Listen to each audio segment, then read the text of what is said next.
the beautiful NXT Watch Party. My name is Chris Parrish. Thank you so much for joining me. We are getting ready. We are underway. We are 4 minutes and counting from NXT Battleground. Let me know if you are ready. Let's do what we love to do at the beginning, and that is thank the people who bring us together, and that is turnbucklestudios.org. That's right. If you want more information about the Turnbuckle Affiliation Program, please check out turnbucklestudios.org. And we will play that weekly video a little later tonight. And we want to definitely check out our local and our wonderful partner and sponsor, beercadewhyte. Right now, or if you're in the Edmonton area and you're not even an NXT person and you'd rather watch AEW Double or Nothing, they are playing that right now for free, live on location, 105 482nd Ave. You can check them out on the X, on beercadeyg, and Instagram and Facebook at beercadewhyte. What are you guys looking forward to tonight? The NXT Battlegrounds, just under 3 minutes away from starting. Also, debut of Chris Parrish on the Instagram subscription. So if you guys happen to subscribe to myself on Instagram, you will be able to get this. All watch parties moving forward will be only to those on the subscription basis on Instagram. However, you got Facebook, you got YouTube, you got Twitch, and you got X to check this out. So I appreciate you nonetheless. But if you're here in the comments and you want to be active in the chat, please do so. Just refrain from being vulgar, being disrespectful.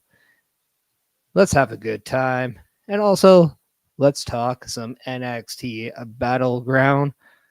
Who do you guys have? What's your predictions? What's going to be the match of the night? I have a feeling Miles Bourne is going to deliver and give us a performance of a lifetime. What do you think? If you guys are checking us out and there is an option to like, subscribe, follow, please do so. If you're on Facebook, do all that great stuff. Leave a little bit of an emoticon to let me know what's going on. If you guys are on YouTube, please hit that notification button to let me know and to let yourself know. Anytime I go live, you guys will be the first to know. I appreciate everyone here, and let's have some fun watching some NXT Battleground. We are under a minute away. As you guys can see, I am sporting my Edmonton Oilers jersey. That is right. A shellacking of the Dallas Stars today in Game 3. If you know, you know. We're playing La Bamba all day, and we're in a good mood.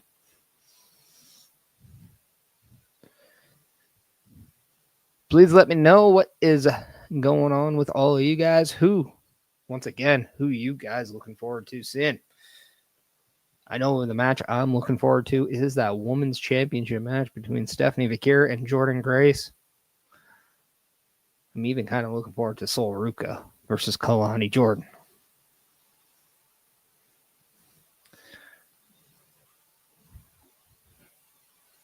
If you guys are on X, let me know what's going on. I see the X is piling up, and I appreciate every single one of you, but let me know in the comments what you guys are looking forward to. As we are about to be underway, the live event is about to start, people. Let me know what you guys are looking forward to.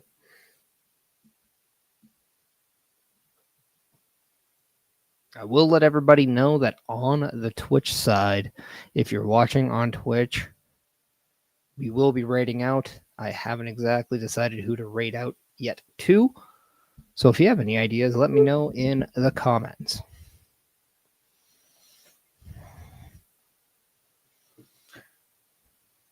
We got the then, now, together, forever on our screens.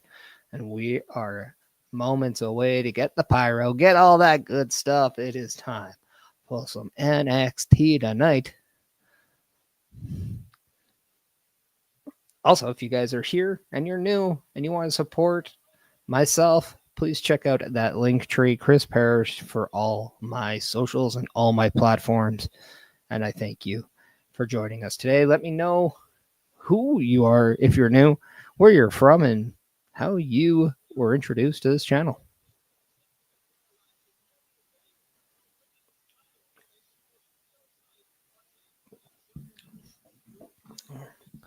Being shown as Stephanie Riccier and Jordan Grace arriving,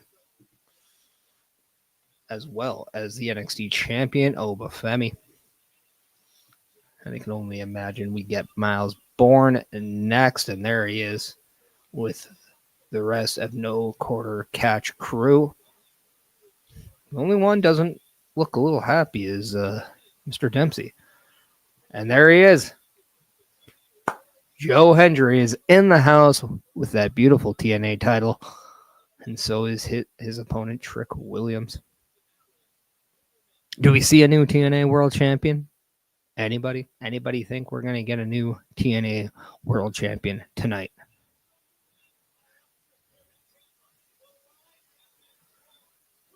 Live from Tampa Bay, Florida. Home of the Tampa Bay Buccaneers. You know me. I'm a Saints fan. Booed the Buccaneers.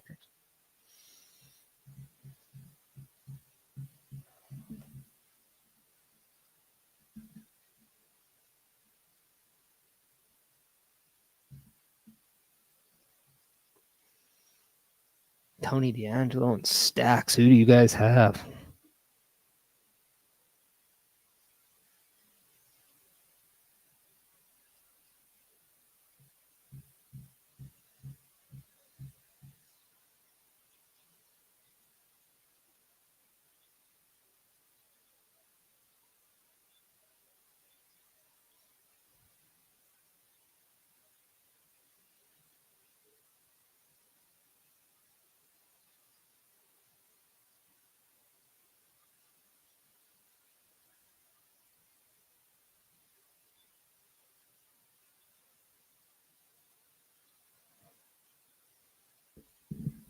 Cannot wait for this show to start. What do you guys think is going to be the opening match? I have not looked at anything.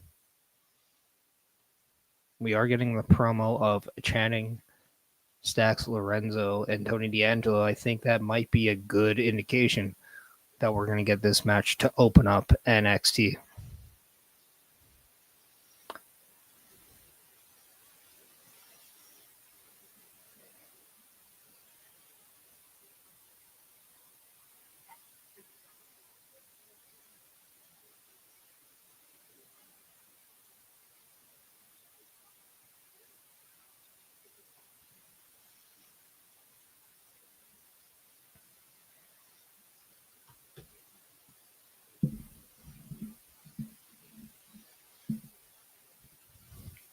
Anybody else think Miles Bourne is going to shock the world, or do we think Obafemi retains? Earlier today on the Chris Parrish podcast, I predicted Jordan Grace will be your new NXT Women's Champion. Agree or disagree? Let me see the ones in the chat if you agree. Let me see them twos if you disagree.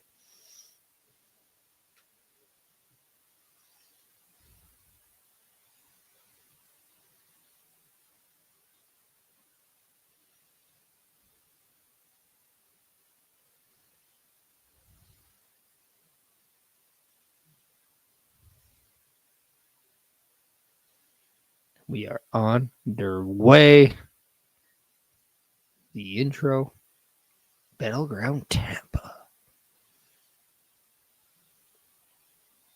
Oh, and we are being introduced by the NXT Women's North American Champion, Sol Ruka, coming in on that skateboard with her friends and her partner, Zarya, pushing her from behind on that skateboard. Anybody see a Zarya heel turn? Anybody? So Ruka also the NXT or your WWE Speed Champion on the women's side.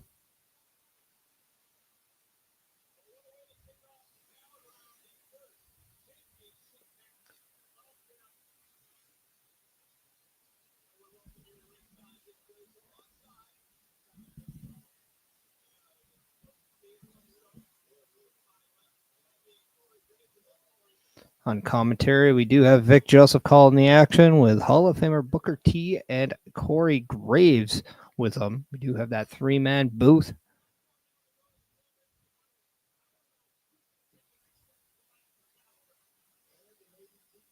It's nice to see Corey Graves.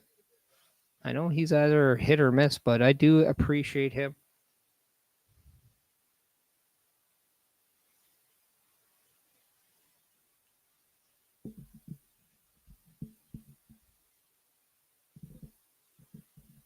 Kalani Jordan coming out. Not much of a pop for Kalani Jordan.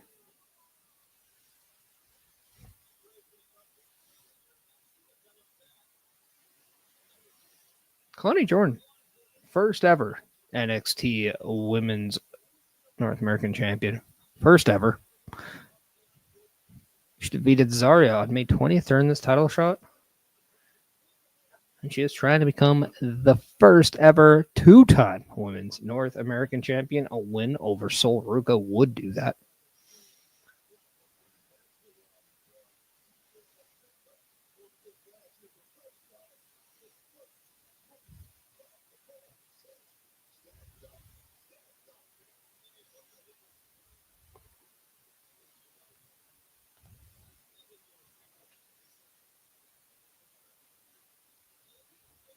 What's everybody drinking tonight?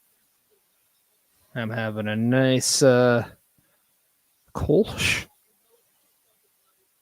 titled My Best Friend's Girl. All the beers this company makes, they name after songs. So just say, I believe they also have like a Rocket Man named after, well, you know the song. And here we go. Opening matchup. All right. This is going to be a very athletic match.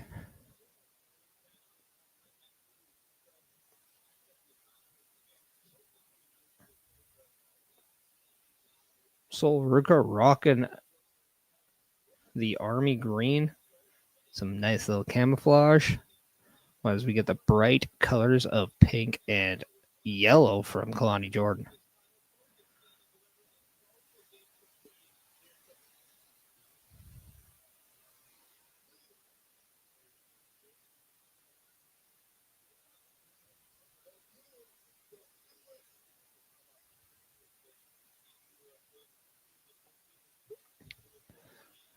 A nice little handshake after that opening sequence.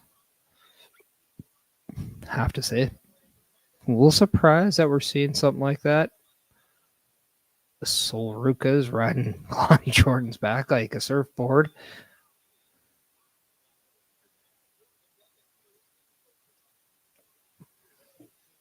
I can see Sol Ruka going heel down the road.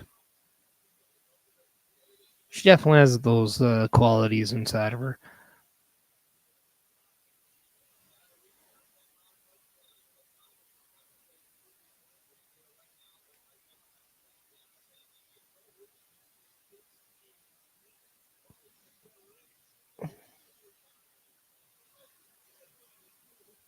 Ooh, a nice little leg sweep there.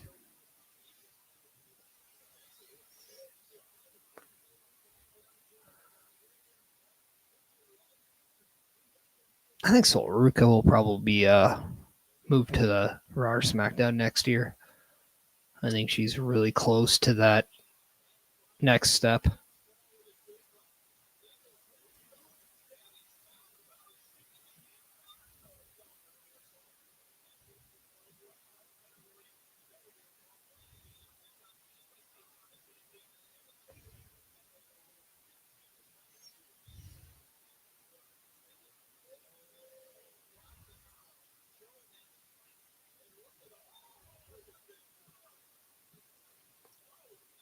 Okay.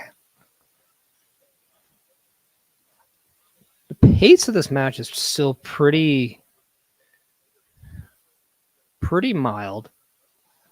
Definitely a feeling out process. Yeah, there is a lot of pins, a lot of sequences. That's a really nice, beautiful handspring leg drop off the top rope.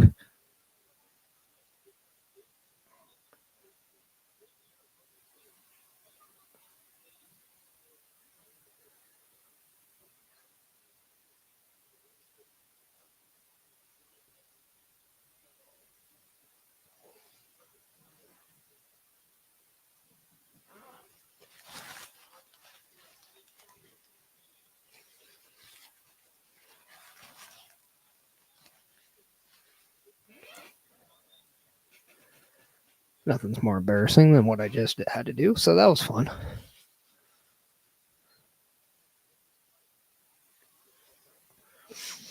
But let me tell you something, nothing's more awkward than having snot or a booger in your mustache. I will be honest with you on that one.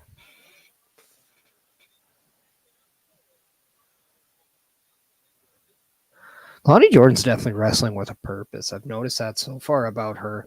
She's definitely very focused on getting that championship back. She does have a side Boston Crab on. There we go. She is locked in now, the Boston Crab.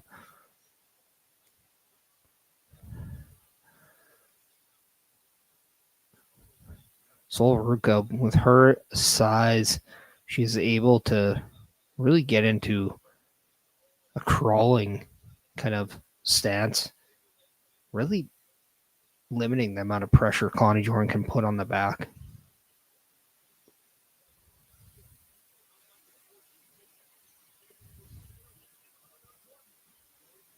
Also, something of note, Zarya is in the corner of Sol Ruka, whereas Connie Jordan is all by herself. I wonder if Zarya is out there for a specific reason. Time will tell, but keep your eye on Zarya.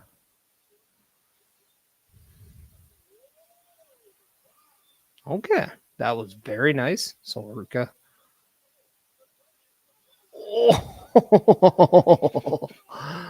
oh, handspring X Factor off the top rope. That was nice. That was really nice.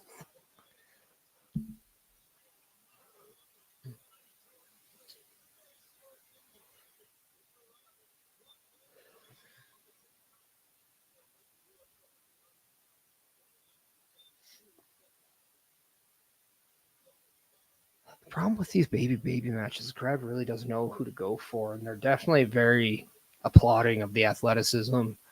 I just don't think they have a clear-cut favorite of who they want in this match.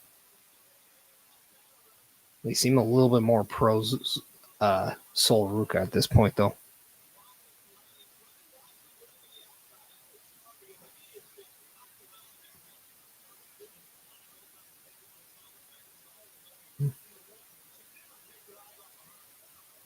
Ooh, that's a hard kick in the face.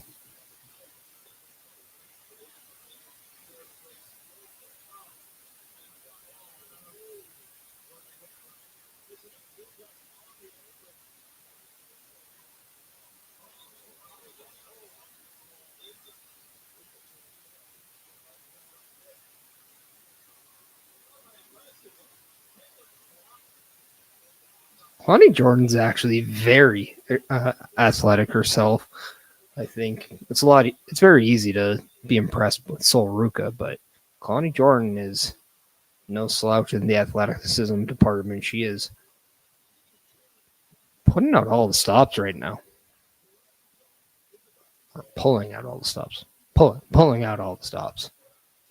Well, there we go. There's that face off with Zarya for Lonnie Jordan. Definitely got to keep your eye on Zarya.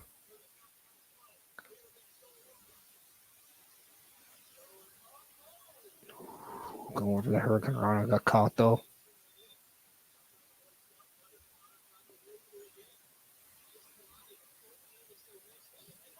Ooh.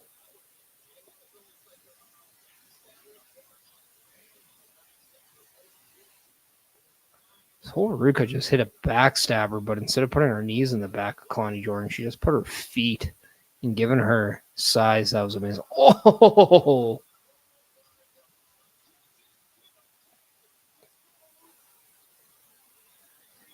Yeah, no, it's pretty easy to be just lost in the athleticism of Ruka with that. The handspring moonsault over the top rope. Just flawless.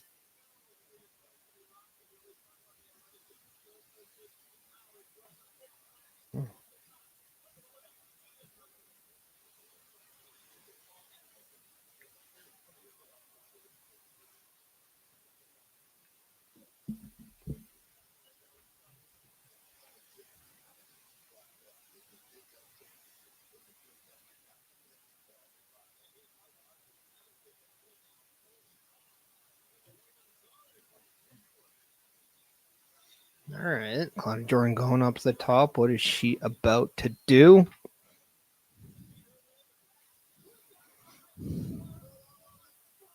Throwback. Welcome, welcome. What's good, man? I'm doing well. We were just watching some NXT Battleground. Sol Ruka defending against Kalani Jordan for that Women's North American Championship. That is awesome, man. That is awesome. Hopefully you are enjoying this match as much as I am. Let me know what you got in terms of predictions in this show. I do have Sol Ruka retaining this match.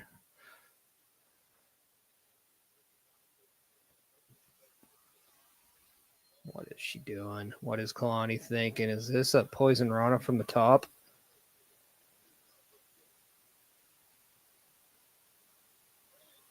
Ooh. Ruka landed. Oh, and a spear.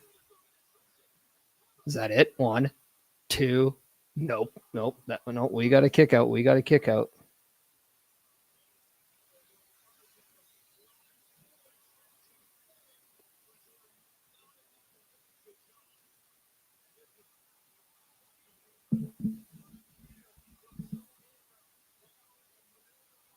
That was close. That was really close.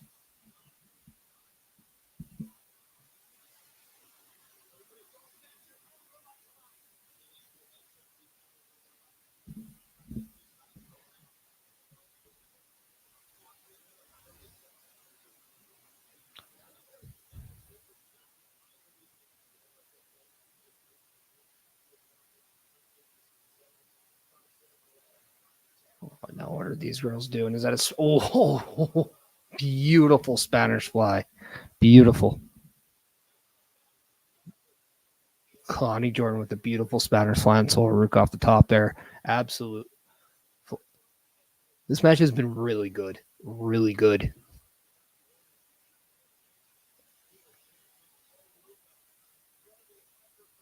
Kalani Jordan is going spot for spot, but also in the athleticism department, but also on the taking chances too. This is just amazing. We got Bobby Stats coming in saying, hello. How are you doing? The opening match to Battleground is upon us. Kalani Jordan taking on the NXT Women's North American Champion, Sol Ruka.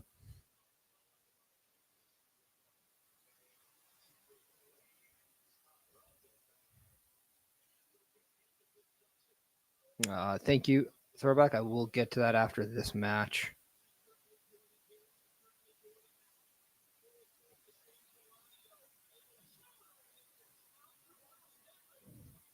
That's awesome, Bobby. How are you enjoying this opening match?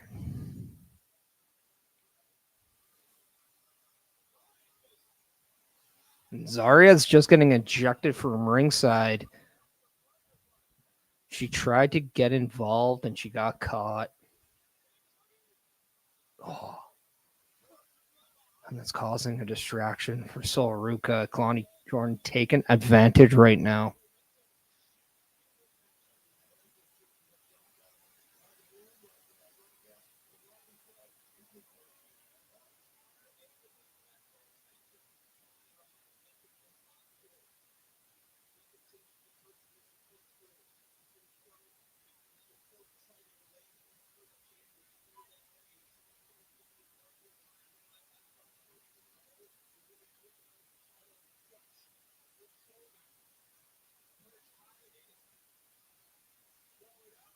Oh, the Soul Snatcher, and that has to be it. And that's it. Kalani Jordan put up a hell of a fight, but Sol Ruka retains the North American Women's Championship. That is how you open up Battleground. That is exactly how you want Battleground open. SOL.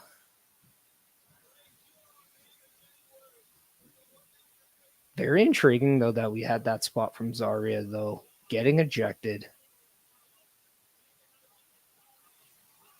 And all she did was spin Soul out of the way from a split-legged moonsault.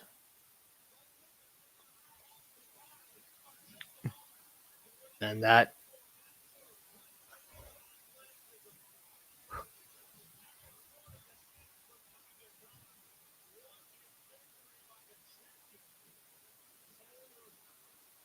we're going to see that Soul Snatcher on a Raw, on a SmackDown one of these days. Bobby coming and saying this is a great match between Sol Ruka versus Kalani Jordan for the NXT Women's North American Championship. You are right, my friend. Hell of an opening match. Hell of an opening match. Now we're getting a Money in the Bank and Worlds Collide promo. If you guys didn't hear yesterday, one of the first matches got introduced to both shows.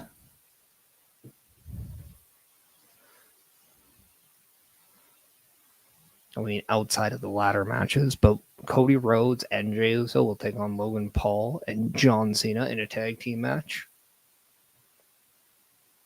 First match that actually has all the competitors already announced.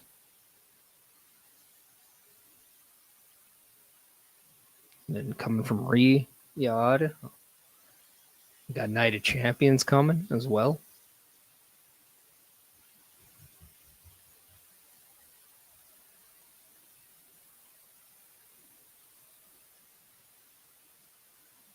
Saturday, June 28th.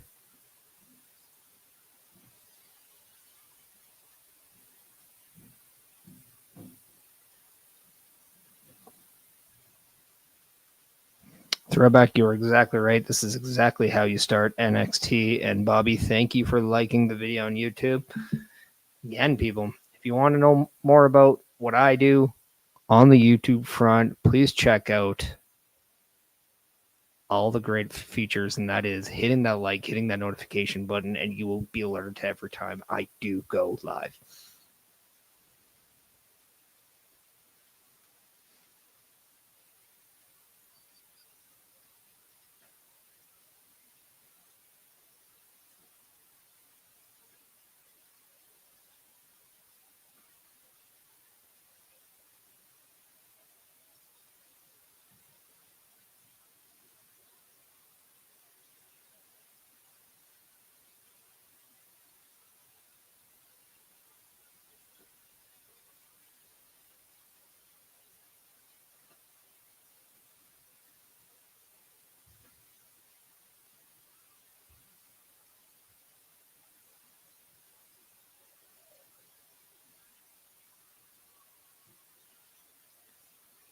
Now we're getting a segment that's showing Hank and Tank and Briggs against the Calling. That is a 6-man match that is slated for tonight's show.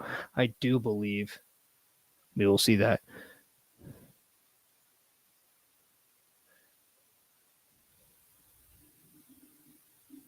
Now we have a segment with Sean Spears and the rest of the Calling.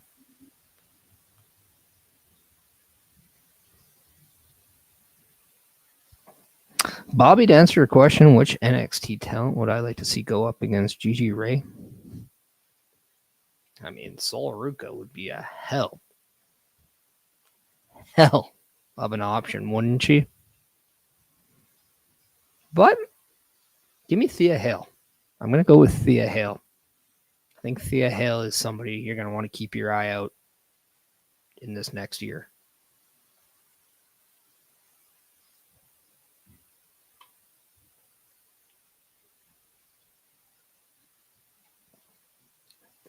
Izzy Dane, though, was quite impressive in that ladder match for that North American Championship, too. So she definitely has a future.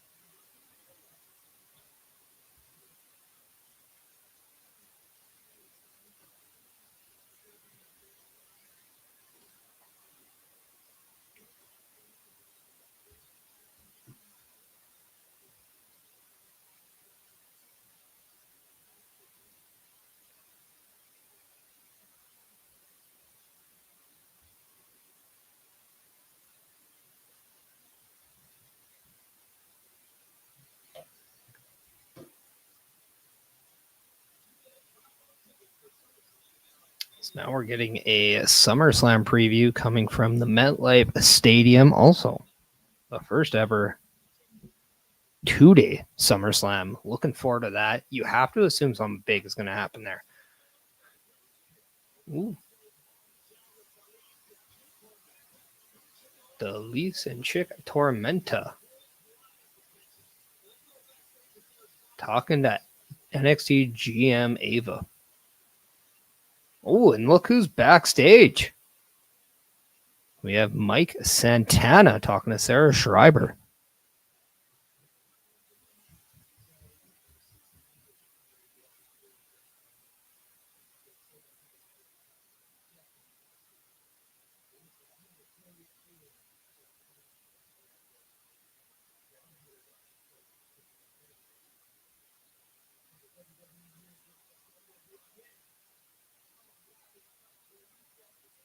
Santana is here to keep an eye on the TNA World title.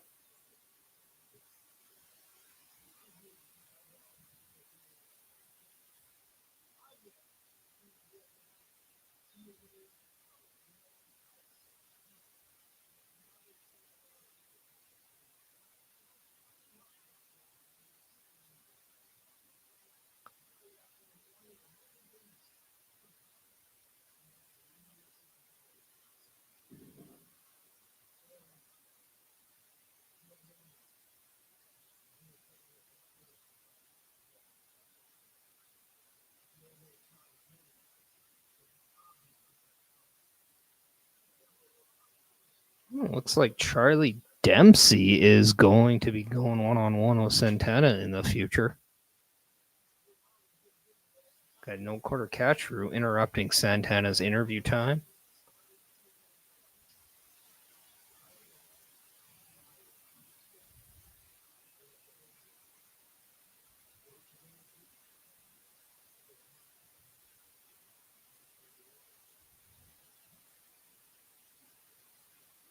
All right.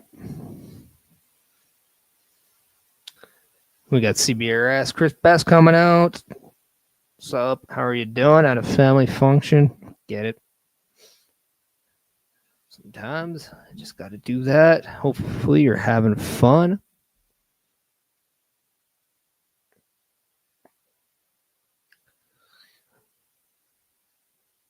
As it looks like we're going to get Sean Spears and the calling out next.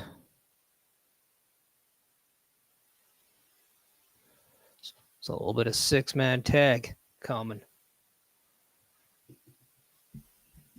Now I will be letting everyone know that come July, I will be doing a little bit more NXT coverage. So following Turnbuckle Talk, check into the Chris Parrish socials and you will see an NXT show. We will review, we will watch. It'll be a combination of both. Still a lot left to work on, but coming July, we will see a Chris Parrish NXT show.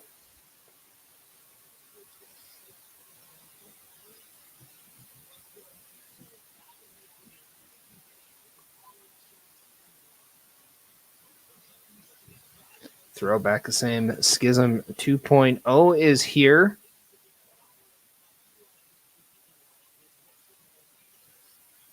I mean, not far off.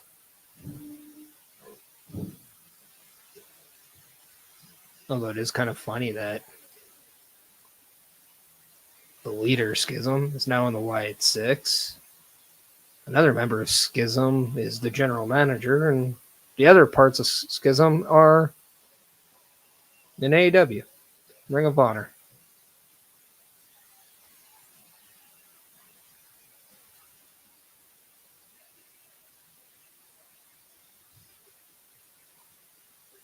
Got Hank Tank and Josh Briggs coming down. Anybody else get like Ben Affleck vibes with Josh Briggs? I totally get Ben Affleck vibes.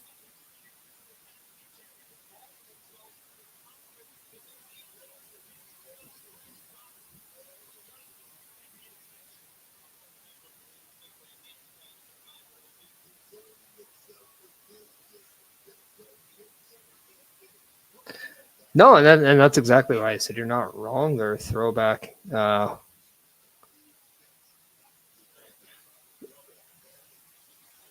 It just seems like there's a little bit more of a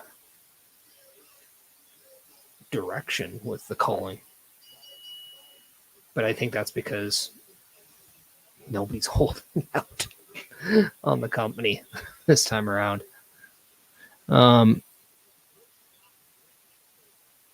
I've been saying that for a while there, Best.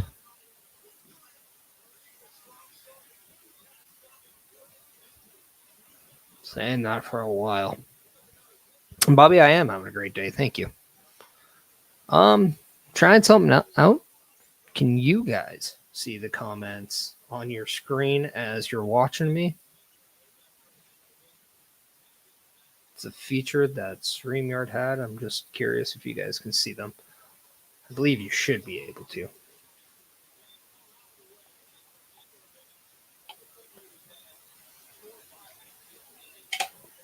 Perfect. As I do that, as I do these, I think that this is what I'm going to have, and therefore I don't have to show the comment much more. I apologize if you guys like your comments shown up there. We will have it in other shows. I'm just going to do this here so I can read everything, keep everything in a larger screen.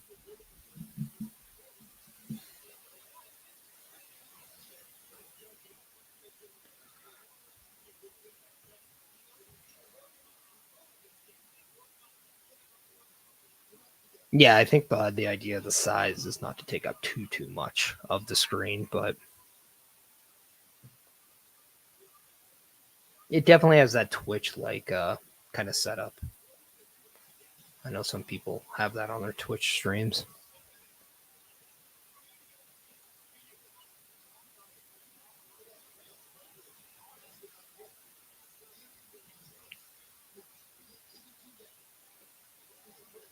Well, we're definitely getting a lot of aggression out of Brooks Jensen right now to start this.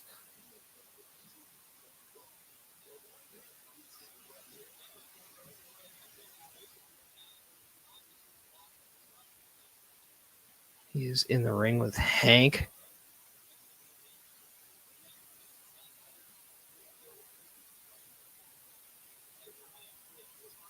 Oh.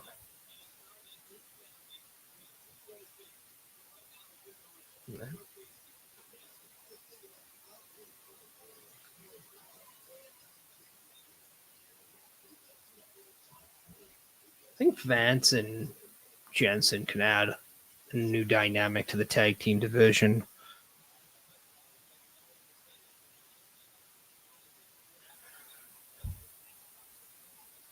Vance's gear kind of gives me APA Acolyte vibes too. Same with kind of, if you remember, hold on, Sean Spears is in the ring now, just getting that tag.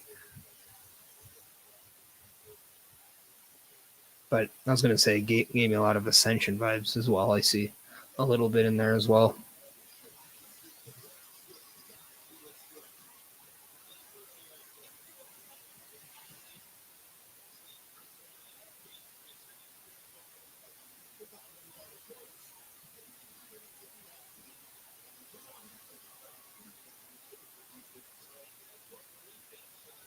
Hank and Tank has been surprising a lot of people. I think their energy and I think their just character aspect is really entertaining, and it's just a great fit for NXT.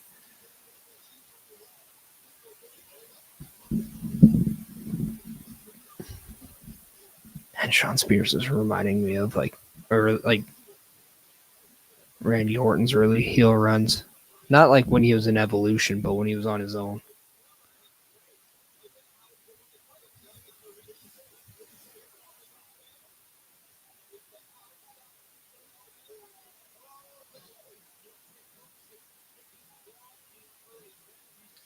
Well, opportunities are one thing, but I think the reason why you didn't see more opportunities with them is they just couldn't get connected to that live audience. It's one thing when you're in NXT and you're kind of always around the same audience, but on the main roster, you got to create those opportunities with everyone.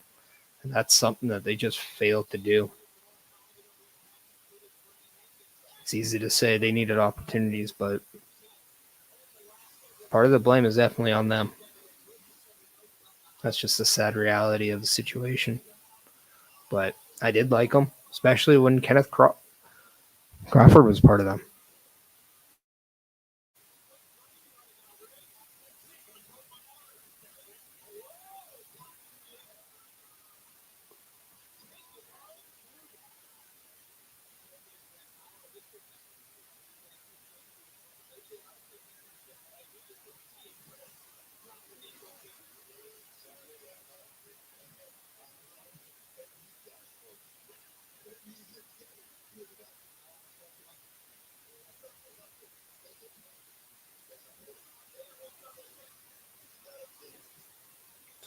Sorry, I said Kenneth Crawford. I don't know why it was Kenneth Cameron.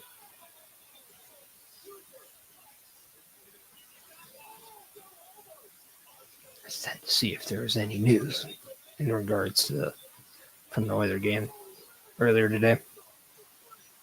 Briggs with a beautiful moonsault. That gets broken up by Vance and Brooks Jensen.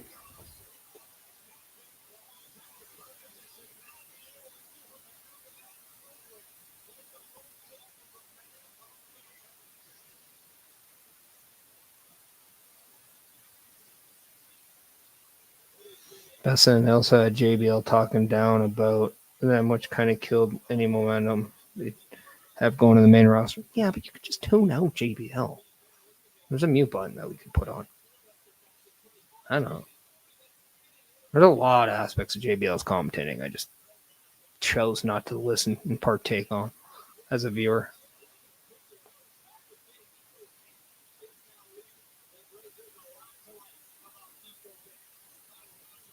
If I enjoyed something, I'm not going to let people wreck things for me. Oh, Spears with a beautiful dive through the ropes. A nice double stomp dominator from Vance and Brooks Jensen. Yeah, that was a slow count. That count was definitely designed for what was coming next. I don't know about that one. I think Santana on NXT is awesome. Um, don't be surprised when his TNA contract comes up. He signs with WWE. That is my prediction.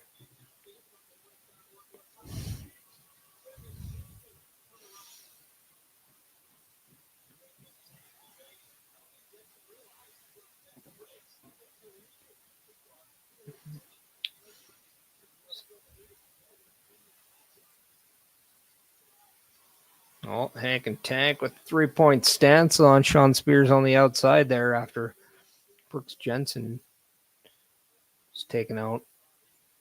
Brooks Jensen now getting back in the ring. We got Briggs and Jensen now in the ring. Former tag team going at it.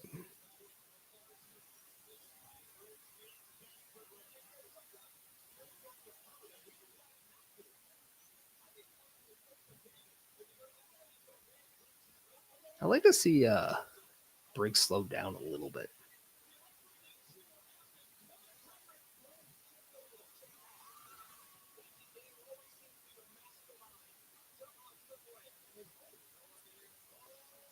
You're asking the wrong guy. I wasn't a part of those negotiations, Bess. I don't know. What you hear on the internet might not be always true. So I don't know if he was weighing offers or he had a deal with TNA and just jumped at the opportunity.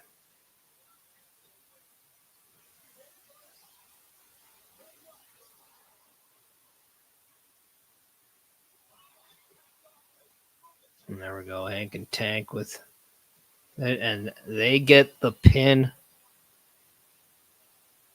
And they win the match with their team. Briggs, Hank, and Tank are your winners, but I definitely do think the calling is going to be challenging Hank and Tank for a title shot down the road.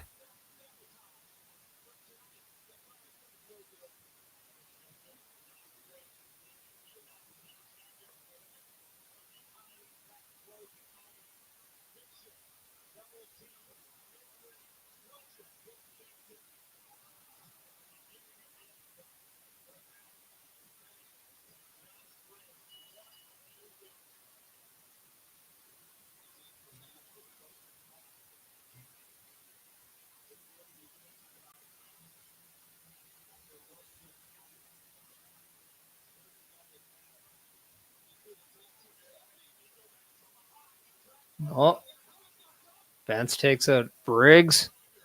Spears and Jensen are taking out Hank and Tank. This is not over, folks. We got a beat down after this match.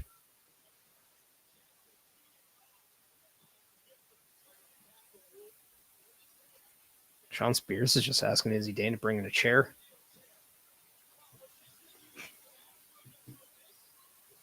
Oh, somebody's restricting it. We see a hand. Oh. Mora is here, steals the chair away from Izzy Dane and is going to town on Sean Spears. Now Vance. Oh, and then now Jensen.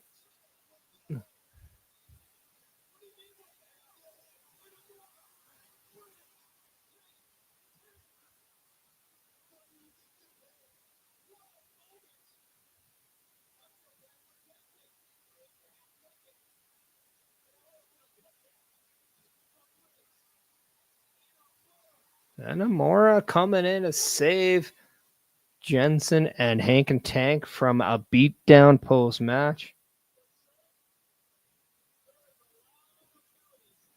Probably coming in saying down the road, I'd like to see Mike Santana versus Ricky Saints. Best, that was a great match. I definitely agree. That was a great match, a great second match of the show.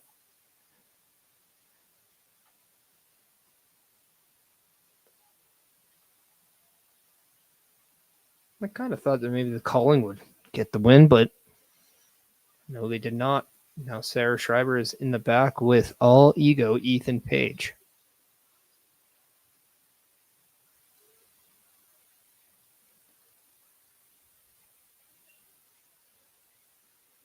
It's Tuesday.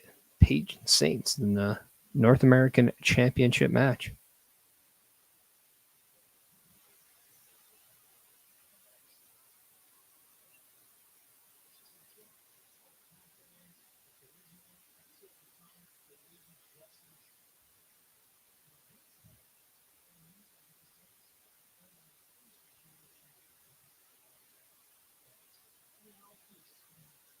Page thinks Saints is insecure.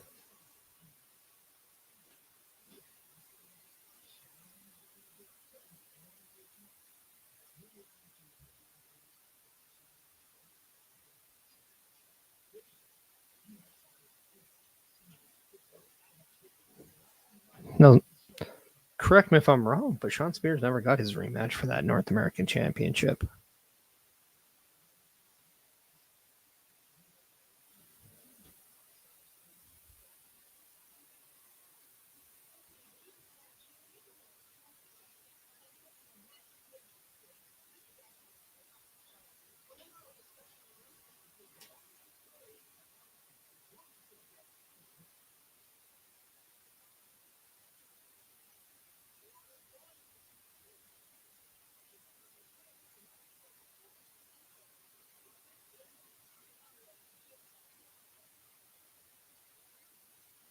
So Ava has informed Ethan Page that their match on Tuesday will kick off the show on Tuesday.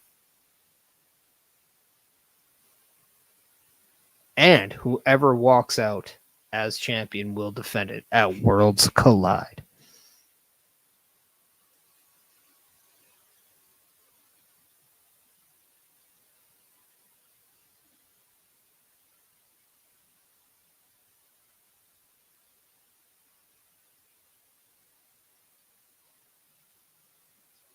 Yep, NXT is now officially represented in Worlds Collide. Now the question is, who does the NXT North American Champion defend against?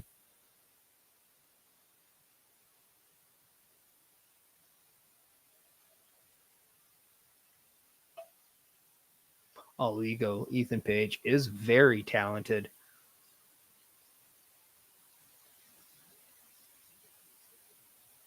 And given the amount of publicity this match is getting, I wonder if he wins.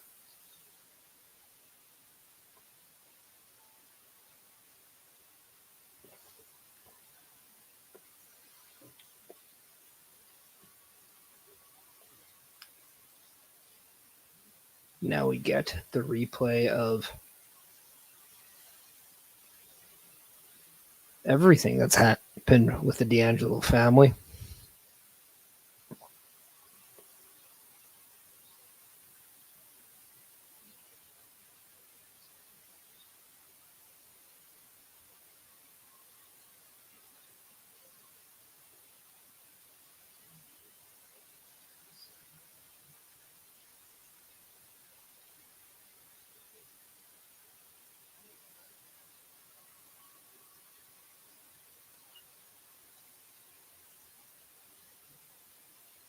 You'd have to think Lorenzo takes the win here. It's probably looked at as the next breakout star in NXT, whereas D'Angelo is set for most likely a Raw or SmackDown future.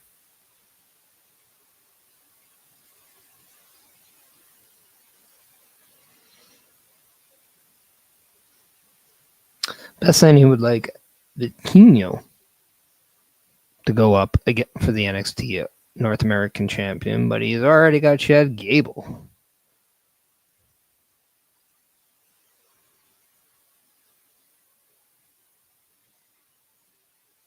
So here's a question I'm going to put out to everyone here. Who would you like to see the North American Champion defend against at Worlds Collide? Let's make that a question for the next match throughout. So give me all your ideas.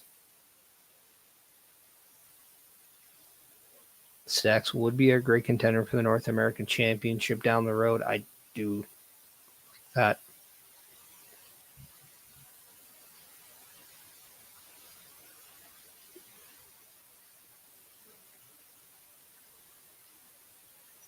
Oh, I kind of have a feeling we're going to see the D'Angelo family turn on Tony D'Angelo.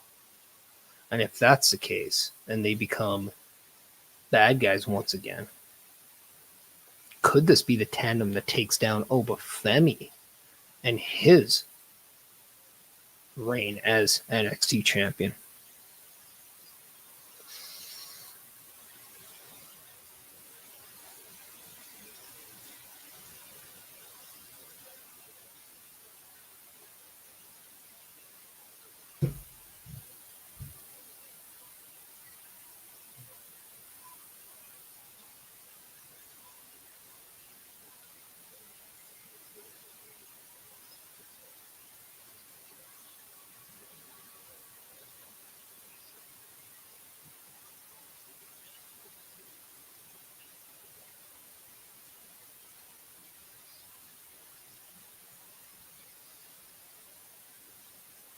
I'm kind of surprised that there isn't something more to this than just a regular match. Maybe a street fight. Maybe no rules.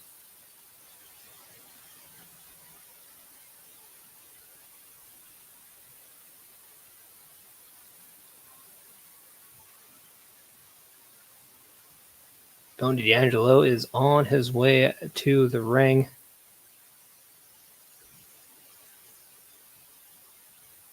Dripped out in the black with white pinstripe on the pants red pinstripe on his vest on the back, saying loyalty over everything.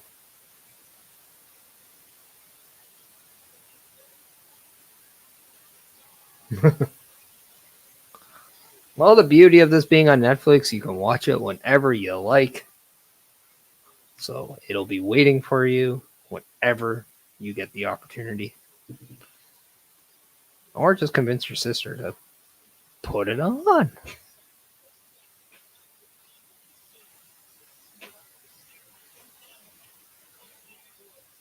Ricky Saints versus Laredo Kid at Worlds Collide? Yeah. Perhaps. Perhaps.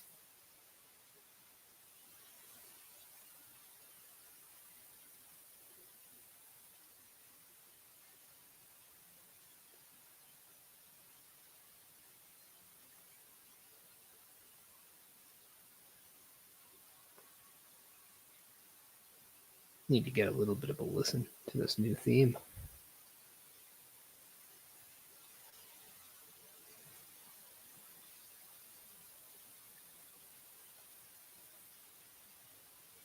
Stax takes his jacket, his leather jacket that he would always wear, puts it on the ground and walks over it.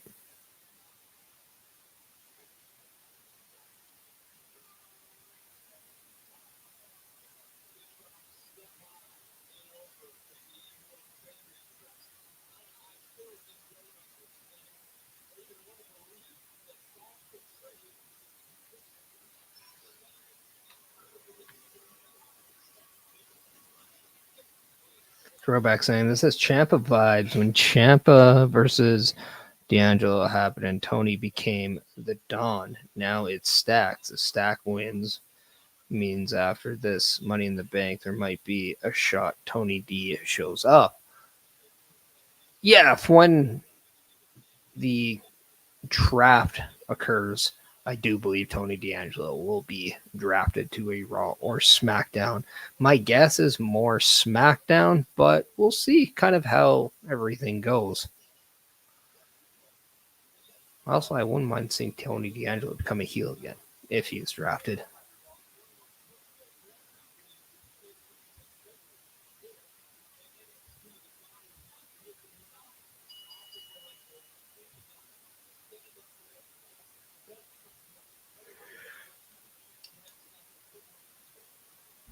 And here we go.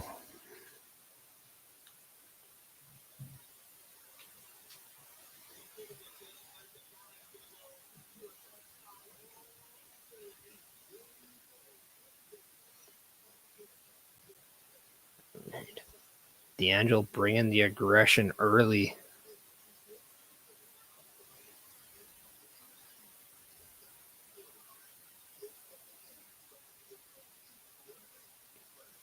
This first few minutes is all D'Angelo. Just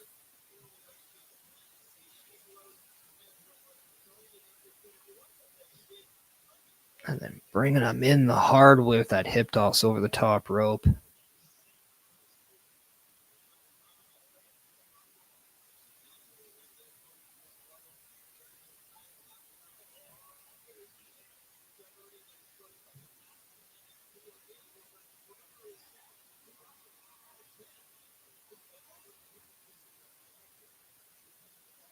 Really dig the gear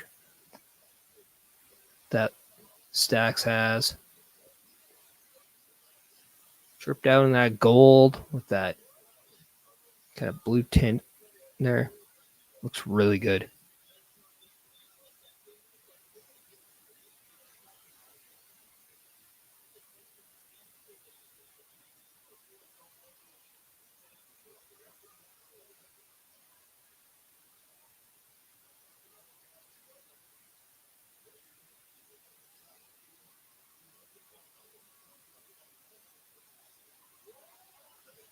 Ooh, a nice belly to belly over the top ropes from D'Angelo's to Stacks. This is going to be just a fight, I feel.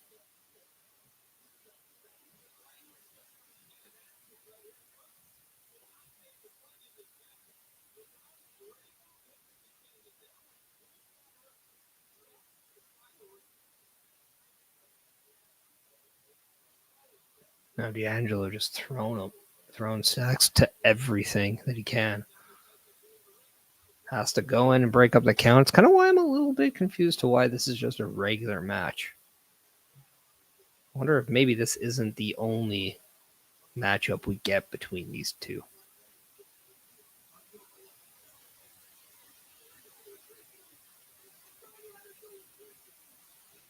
D'Angelo saying all he ever had to do was just listen to me.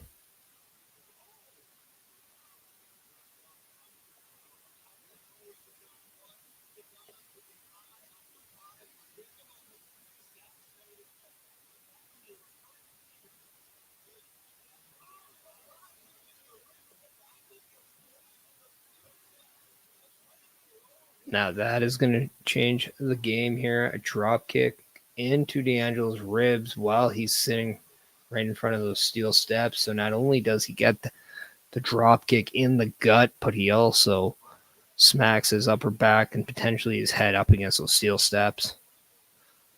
Definitely the window of opportunity that Stacks needs. Butterfly hook, driving him in that ring apron. Different but effective.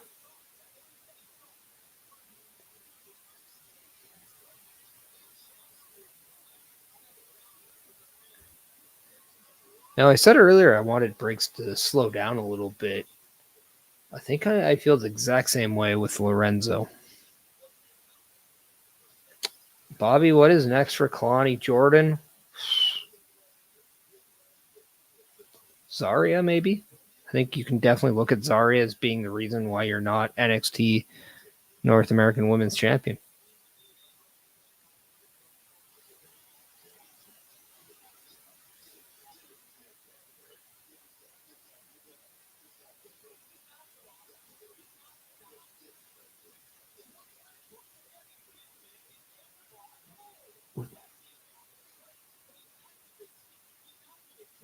Nice cannonball there from Stacks into the corner. He really has effective offense, but he just needs to find that rhythm. And right now, I think that's what the problem is with this match. It's just not hitting because it just doesn't have that rhythm.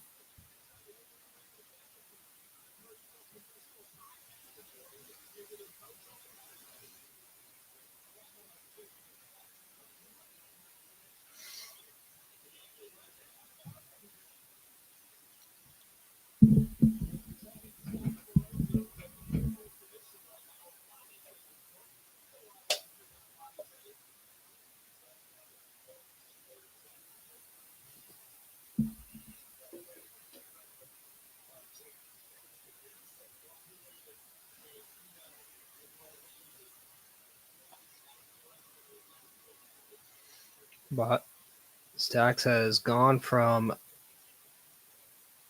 a neck hold now to body scissors. Trying to chop him down. D'Angelo's not having any of it.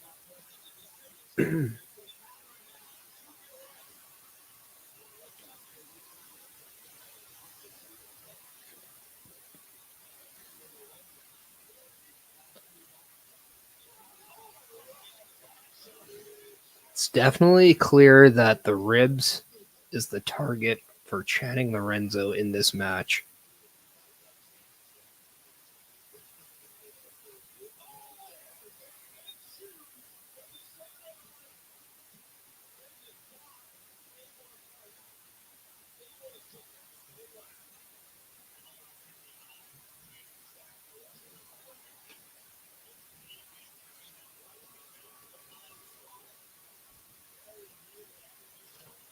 It's a very interesting move there. Basically like a stomp and a Faymaster, but you're using their shin.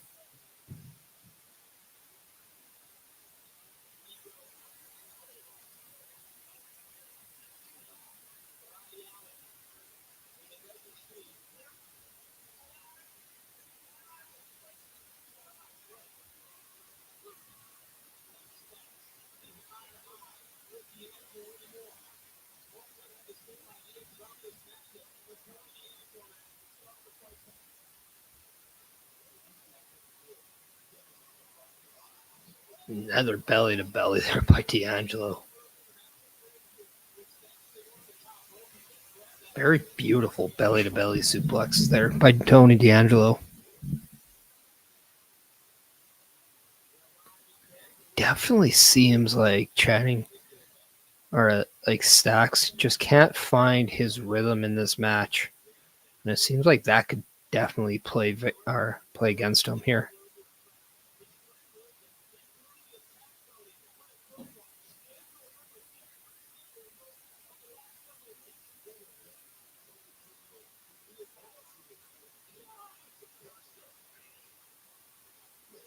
Now that is a flurry of offense, just side suplex after side suplex after a spine buster.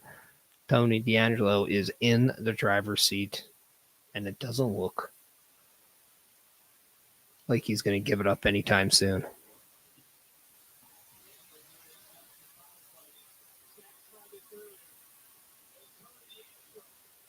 Oh, just a hard body shots. Oof.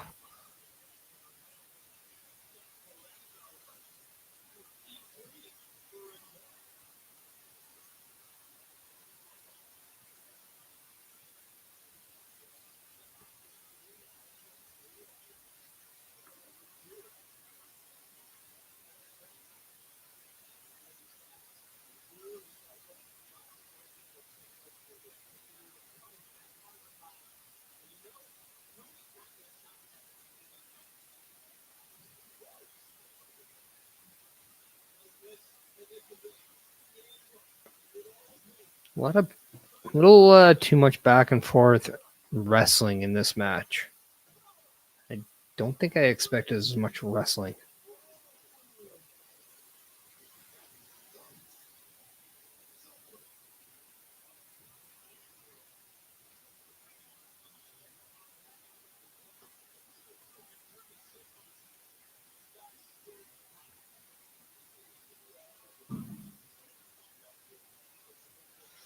D'Angelo's sizing him up. What is he going to do? Nope. Gets caught. Is that triangle?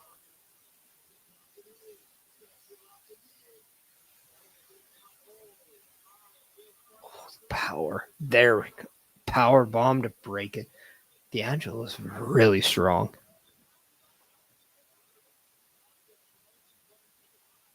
Just pummeling on Stacks, who's not even showing any defense. D'Angelo just stops as he's shown a little bit of hesitation to what he's doing. Has he now realized that he just doesn't want to end Stacks?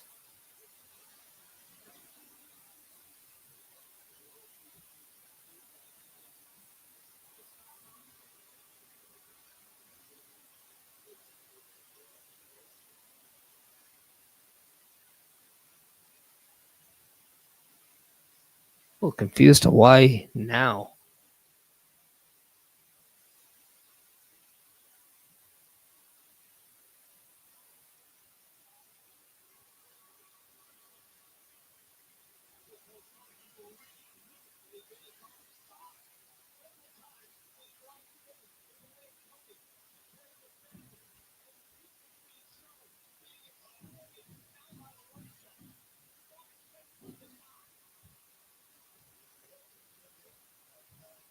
Okay, what are they going to do here? Oh, oh, oh, oh! That's gonna hurt. Stacks went for a cannonball to the corner off the apron and missed hard.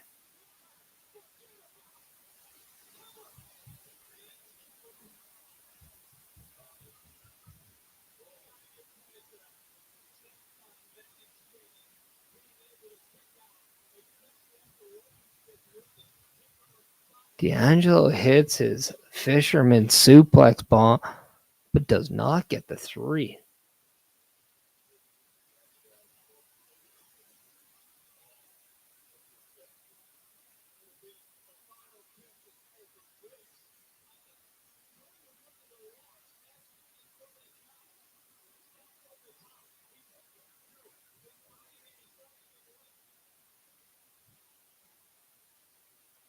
D'Angelo is draped into the middle ropes and a stomp onto the back of the head. D'Angelo falls to the outside.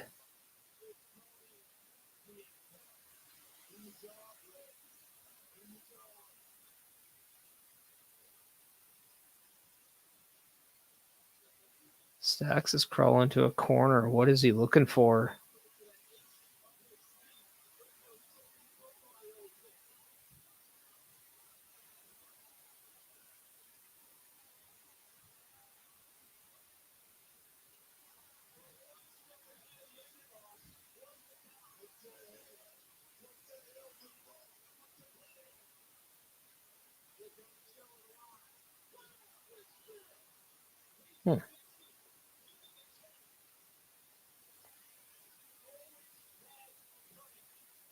Bobby Bonito's coming in saying Stacks will be at Reality of Wrestling on May 31.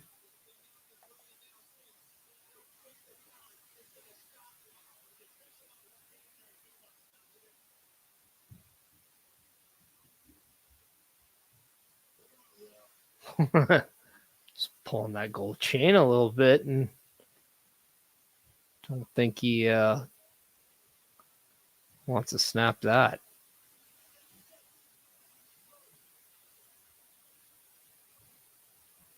Stacks is begging for some forgiveness right now, and he is not getting any.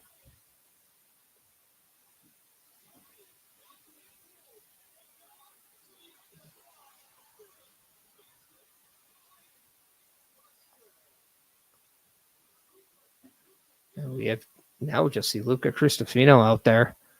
Tony D'Angelo is very confused. They're wearing identical gear.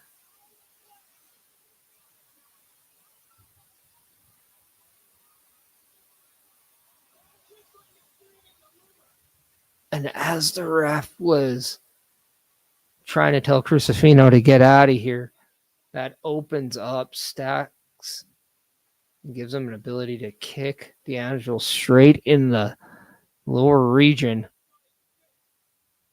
And he's able to get the 1, 2, 3. Channing Stacks Lorenzo has just defeated Tony D'Angelo. But does this mean Luca Cristofino is aligning himself with Stacks?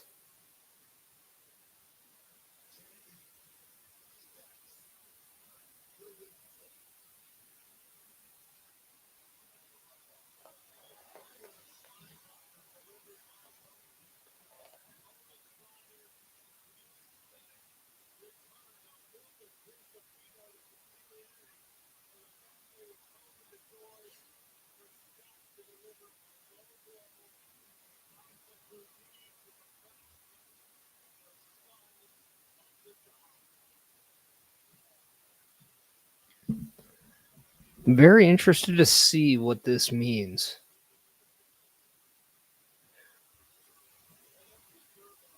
Now, Cristofino is in the ring. He is with Tony D'Angelo.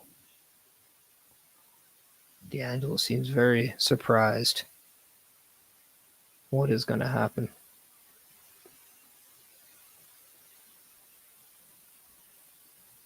Cristofino goes for a hug. D'Angelo puts his arm out, pushes him away. Cristofino looks a little surprised. I'm a little surprised. I don't know what to think about this.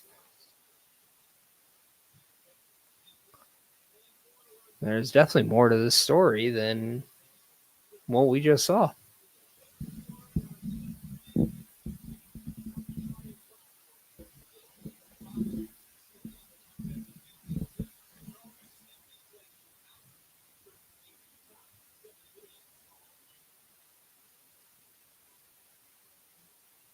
Now we get a Stephanie Places segment with her husband, Triple H.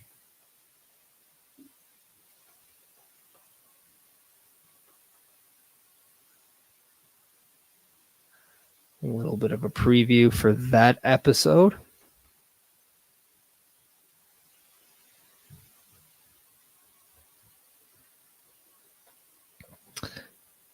Now, I let everybody know that I will be playing the Turnbuckle Affiliation Program weekly calendar.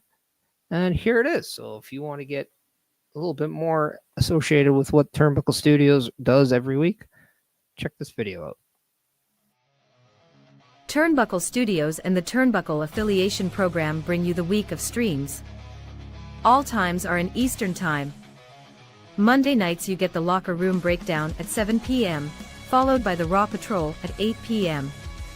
Tuesday brings you the flagship show, Turnbuckle Talk, at 8:05 p.m. Wednesday we play games with the PlayStation Showcase at 8 p.m. Thursday we got total non-stop action with Brace for Impact at 8 p.m. Friday we game again with Unleashed, the Jessica Wilde story at 7 p.m. Following the game, join us for the SmackDown Security Detail at 8 p.m. The weekend brings you Saturday Night Gaming at 8 p.m.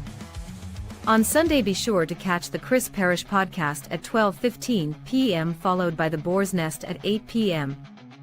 Be part of the shows and join the chat every day.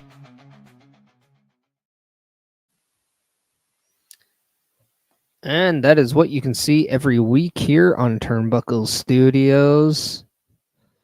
Make sure that you check all that out. And if you want more information in regards to Turnbuckle Studios and the Turnbuckle Affiliation Program, well, check out the link down below, turnbucklestudios.org, where you can meet the team.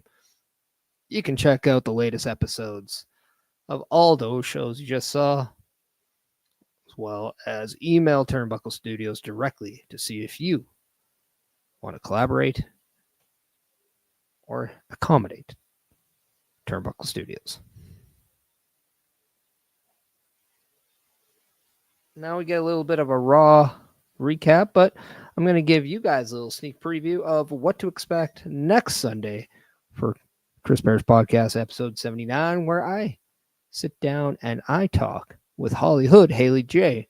from Netflix Wrestlers. Check this out. And if you don't mind, I'd like to start there, because how was filming the show Wrestlers, and what did that do for not only yourself, but everyone who was a part of it? Well, there were a few favorites, obviously, not to toot my own horn, but I think a lot of us, got something out of that, if not more exposure, but, cash flows doing Tulsa King. I got to go out of the country to England, Canada. I've had other opportunities to like play in movies. I got power slap UFC opportunity coming up. Like, I feel like it got a whole lot of eyes on us as individuals, and it was a good thing because we got to tell, a little bit of our story, just a little bit, not too much, but a little bit. And there you go for full and in that interview in its entirety. Please check out the Chris Parrish podcast next week, episode 79 with Holly Hood, Haley J. As we come back and we are getting not just the announcement of WWE acquiring AAA from WrestleMania 41, but we do get a little bit of a video package of Stephanie Vicure, the reigning defending NXT Women's Champion. She takes on Jordan Grace here tonight.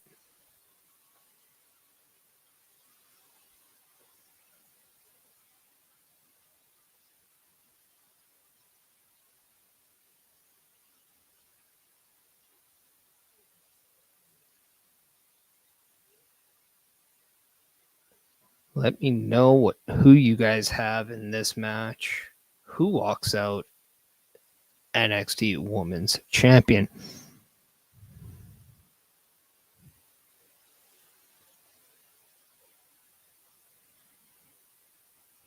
Yeah, throwback. I'm just like you. I do not have ESPN Plus. Hopefully one day they could release that on YouTube.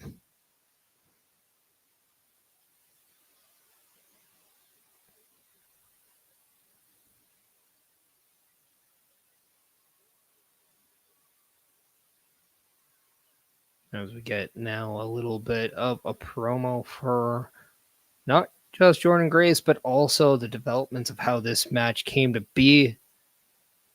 So it seems to be that this is the next match. Let me know in the chat. Who do you have? Jordan Grace? Do you have Stephanie McCure?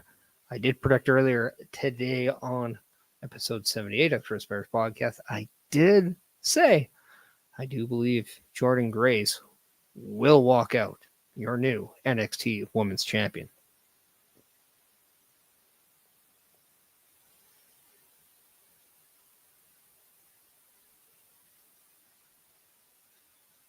Now I could see Stephanie McCure retaining only if they want her to defend that championship at Worlds Collide.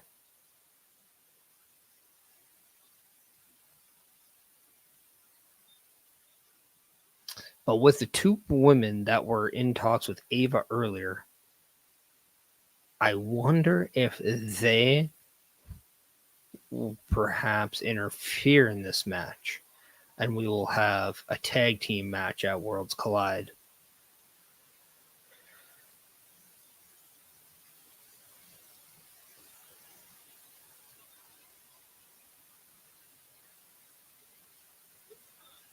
Jordan Grace out, coming out now.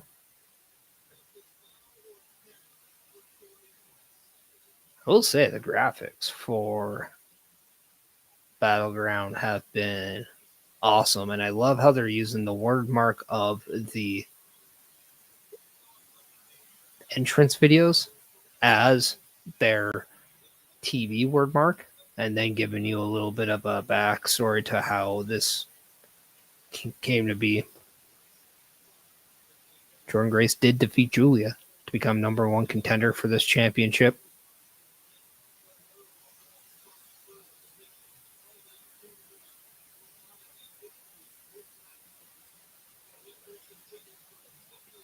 So I believe this is the first singles PLE match for Jordan Grace since she's become a member of NXT.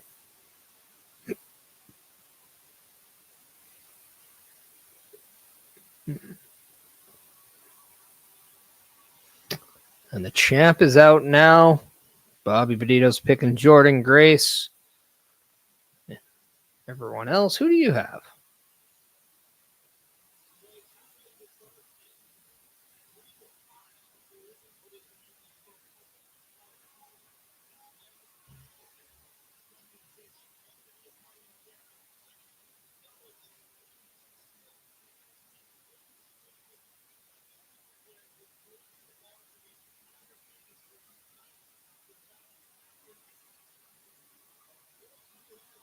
Oh.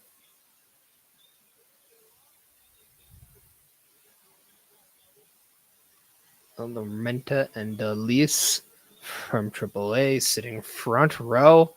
The acknowledgement of Stephanie Vicure during her entrance as she walked down the aisle towards that ring. Stephanie Vicure celebrating 75 days as champion.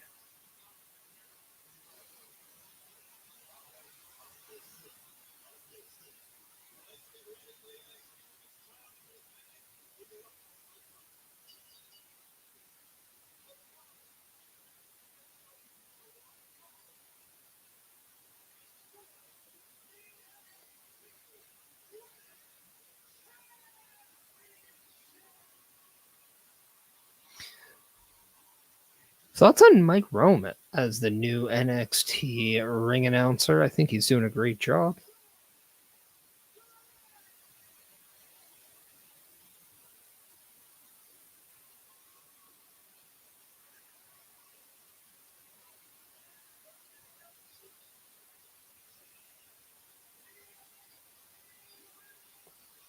Stephanie Vicure channeling her purple today.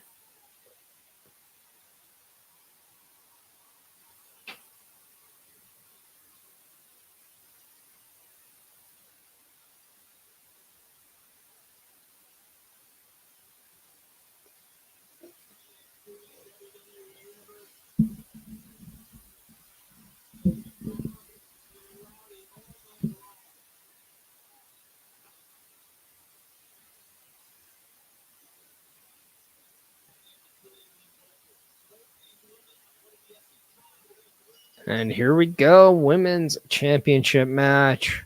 Now we have a handshake to start things off, and here comes.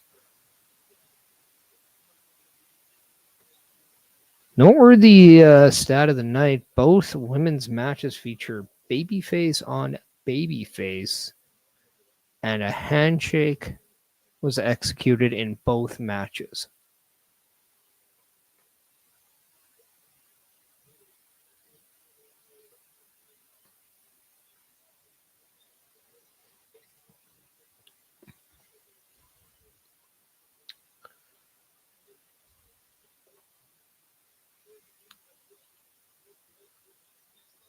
Definitely some chain wrestling to start off this match. Definitely each participant trying to get the upper hand, the feeling out process, as you've heard before, just trying to see how you can get that advantage. Can you get a mental advantage at the beginning of this match? That is definitely what the champion and challenger are trying to do. I think obviously you're not going to outpower the juggernaut. So Stephanie Vakir definitely has to rely on her speed, her quick strikes, her quick movement. And then when she has a hold, to make sure she squeezes and locks it in and get as much out of it as she can. But that's not saying Jordan Grace is slow by any means. She has a lot of speed to complement her power.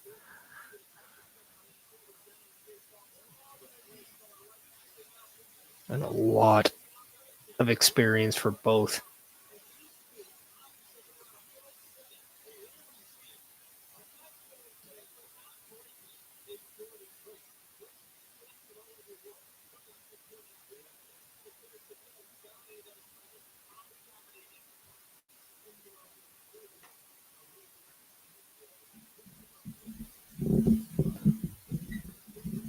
Booker is saying this match is all about competition, and I have to agree. Stephanie Vakir has been very open on saying she not only wants to be the best, she wants to take on the best because she wants to be the undeniable force that is the champion of this women's division. I'm sure Jordan Grace wants nothing better than to dethrone Stephanie Vakir.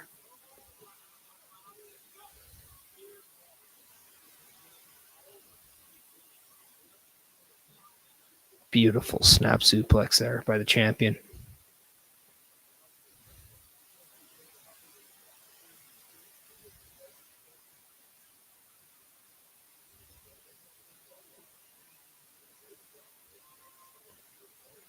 The one thing about Vakir that I just like is when something doesn't go as planned, there's no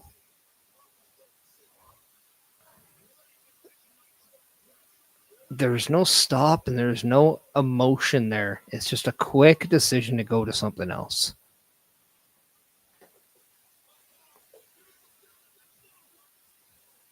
Now this match has taken a turn to the outside as Jordan Grace, who had the champion on her shoulders, dropped her right onto the announce table. So Jordan Grace using that power as a way to turn things around. Bobby Benito coming in saying Lyra Valkyria versus Jordan Grace or Stephanie Vakir will be awesome in the future. And I 100% agree. I cannot wait for the Lyra versus Stephanie match as much as I want to see the Jordan Grace versus Rhea Ripley match.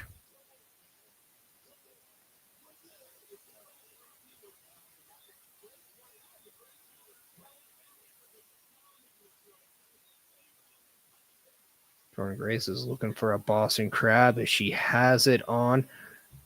And she had to kick the lower back of the champion just to get into position.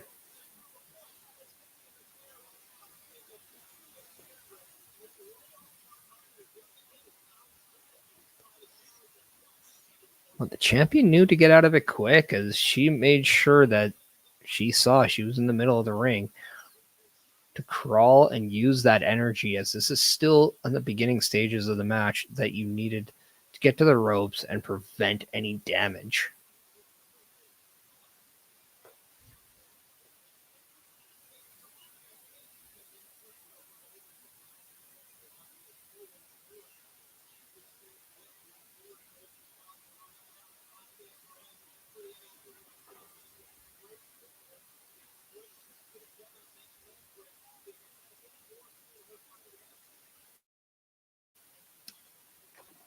Vic Joseph is saying that this time last year, Roxanne Perez and Jordan Grace fought for the NXT Women's Championship, and Jordan Grace could not get the win there.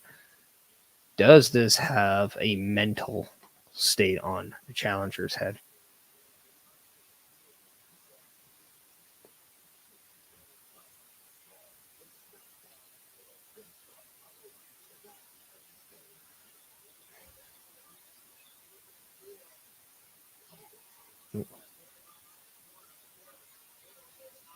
Grace misses a Vader bomb as Stephanie Victoria is trying to go to the top. Taking a little too much time, though, as Jordan Grace has all the time in to stop the momentum.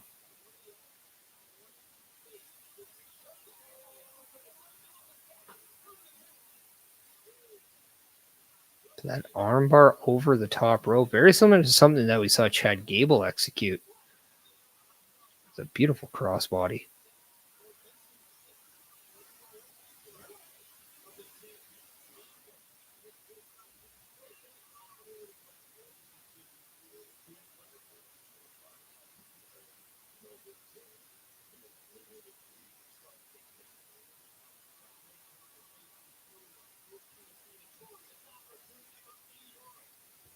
Now a flurry of offense by the champion here. This is exactly what she has to do to get the Juggernaut to wear down.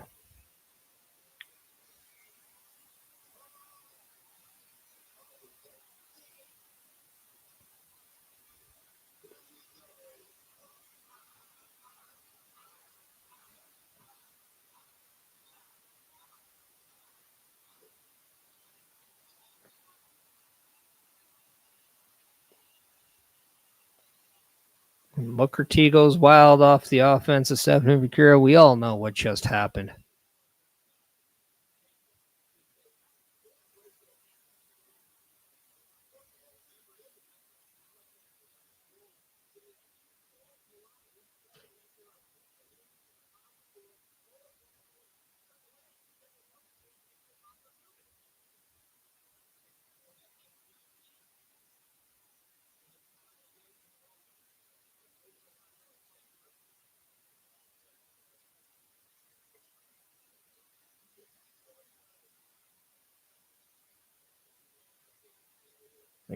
Great.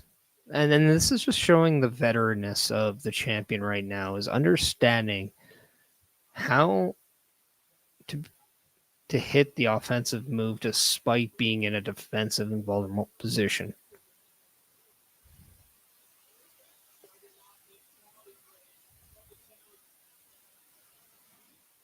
Oh, a nice spine buster from Jordan Grace on Stephanie Victoria there.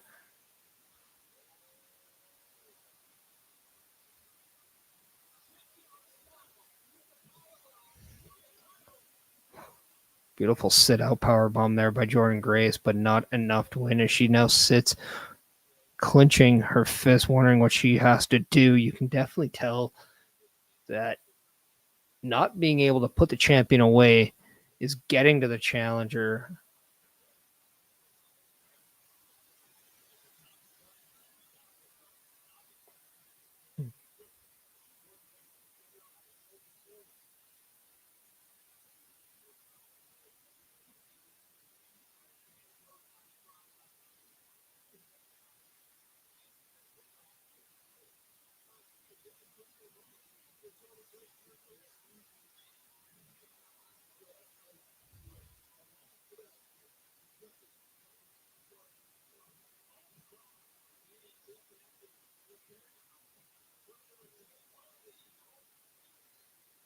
Very quick DDT there from Stephanie Vicura onto Jordan Grace.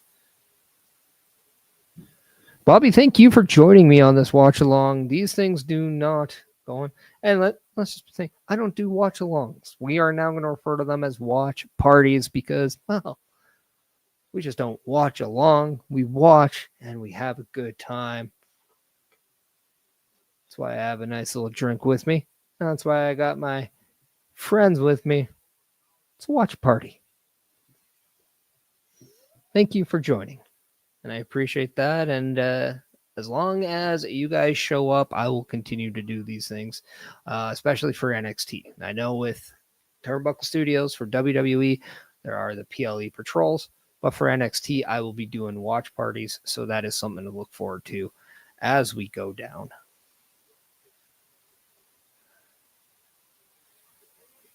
Both women are on top. Whatever.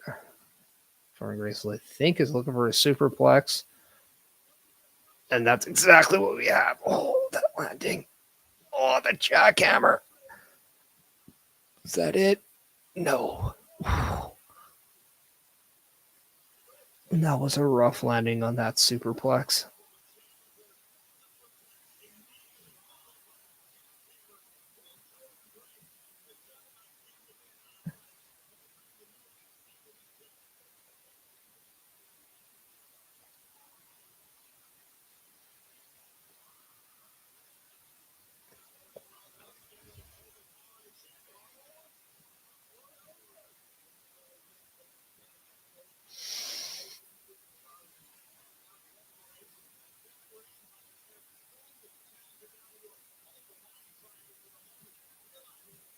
Ooh.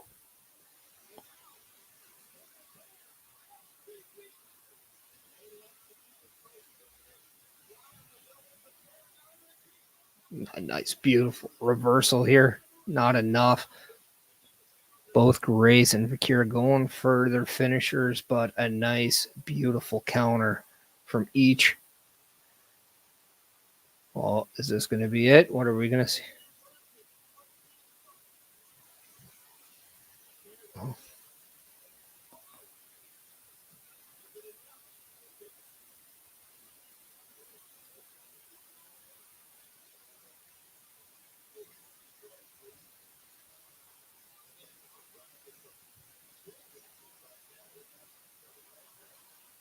These women are absolutely going full swing after full swing after full swing.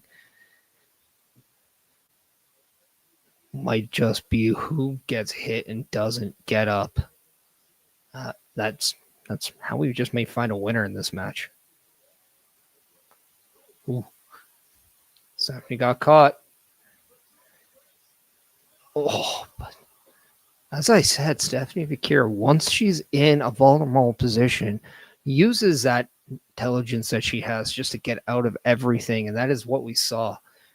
She was on the shoulders of the challenger on the outside. And as Jordan Grace was running to the barricade, gets out, and Jordan Grace gets shoved right through that barricade. And now Stephanie Vicura is bringing the champion back into the ring on the control.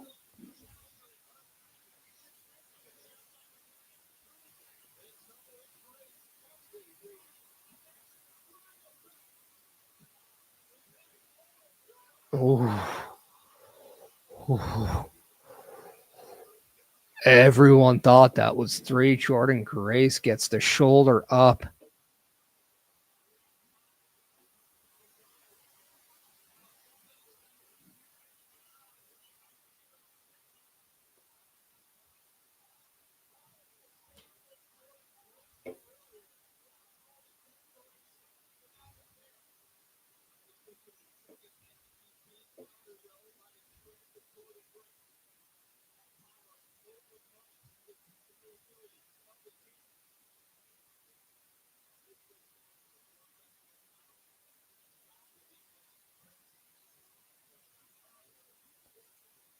These women are going shot for shot right now.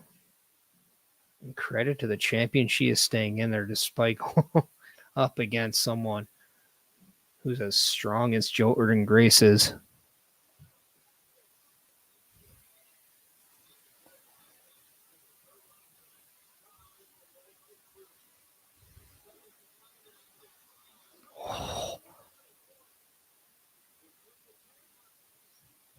That was just a beautiful dragon screw on a Grace, who is now vulnerable in the ring. Vakir goes up to the top.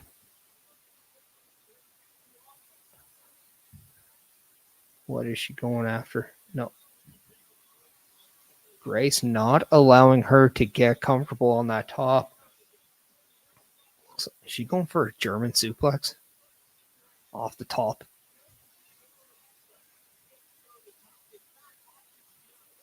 Nope. Stephanie fights her off. What is going to happen here?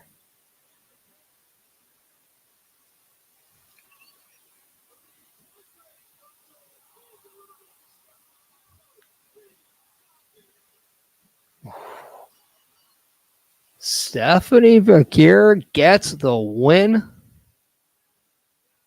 Looked like a reverse spinal tap off that top.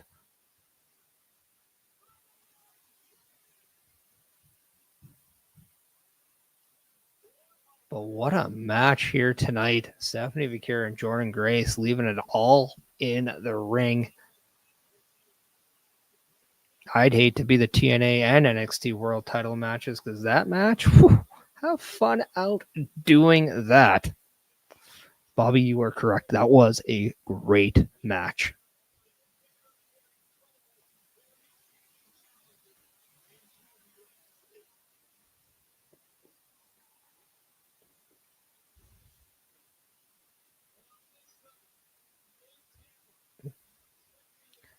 And now Stephanie Vakir eyes are locked on the AAA women in that front row.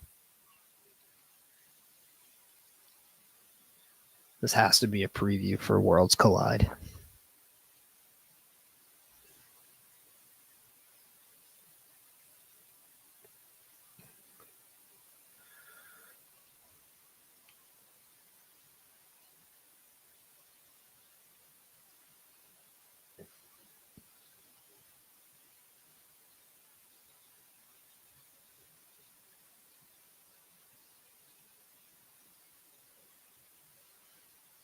And we are getting a Perth, Australia. As we all know, Perth is the home of Crown Jewel on Saturday, October 11th. And we'll also get SmackDown the night before, and then Raw a few days after.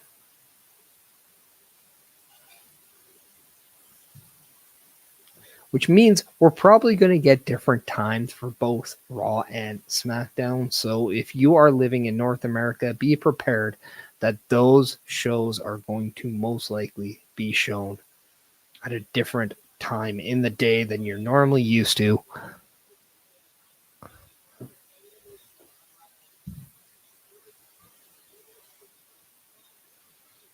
But we're 4 matches down. What are your thoughts so far of NXT Battleground as we see the TNA World title? We see its champion, Joe Hendry. And it is the main event of the evening. Joe Hendry versus Trick Williams. Sarah Schreiber's in the ring.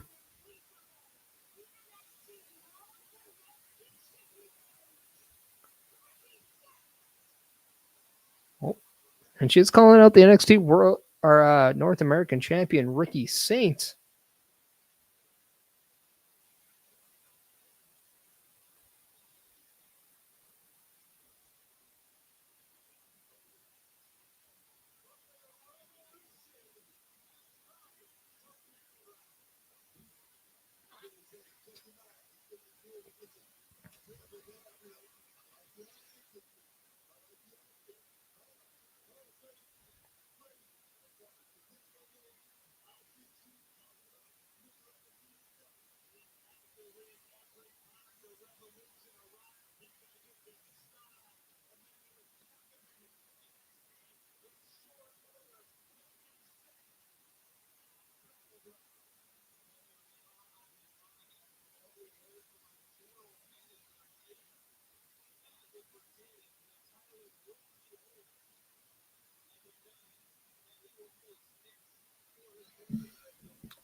We do know that Ricky Saints, and Ethan Page are going to start off the show on Tuesday for that North American Championship, and then the winner will face off against someone at Worlds Collide, and it will be for that North American title.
Ricky Saints is definitely no shortage of charisma, saying that he knew to erase the challenge of Ethan Page, he must put up the title because Ethan Page will not say no.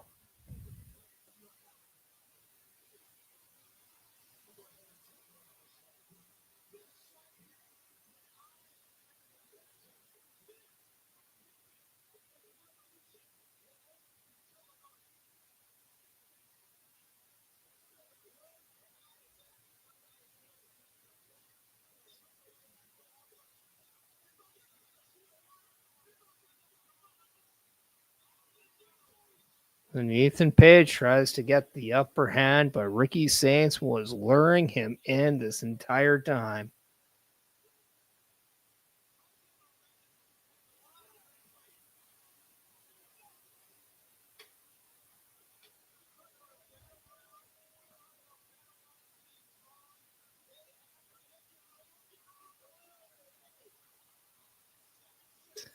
Saints just launched himself off the top rope onto Ethan Page, onto those security guards. The statement has been made by Ricky Saints.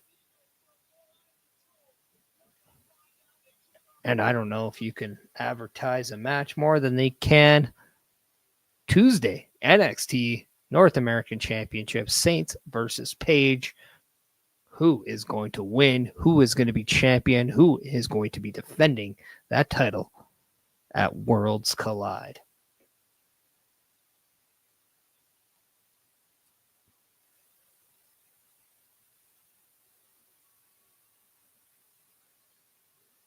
I have too, Bobby. Ricky Saints has been very fun to watch, a great addition to NXT. And I can't wait to see what all he does next.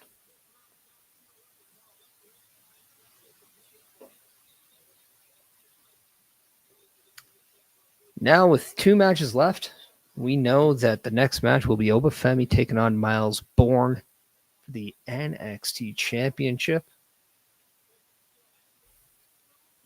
So let's drop our predictions here. I do have Obafemi retaining, but I am very curious to see the performance that Miles Bourne plans to give us.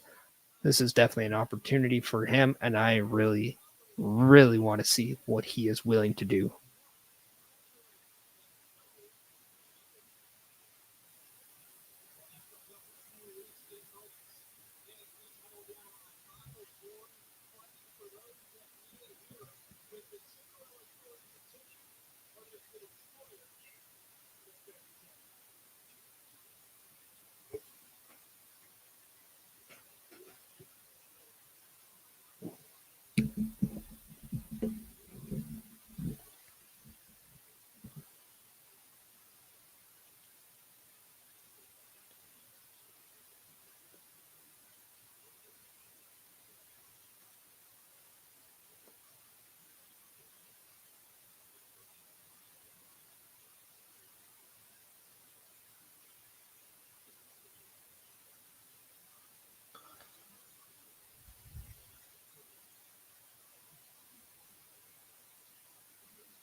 Bobby coming in saying Obafemi wins, and I could see WWE LFG season 1 Jasper Troy show up tonight. That might be something to that might be fun to see. Definitely you have to think that the LFG winners are going to make an appearance at some point. They are now NXT signees, as that is what the prize of winning LFG does. It gives you an NXT contract.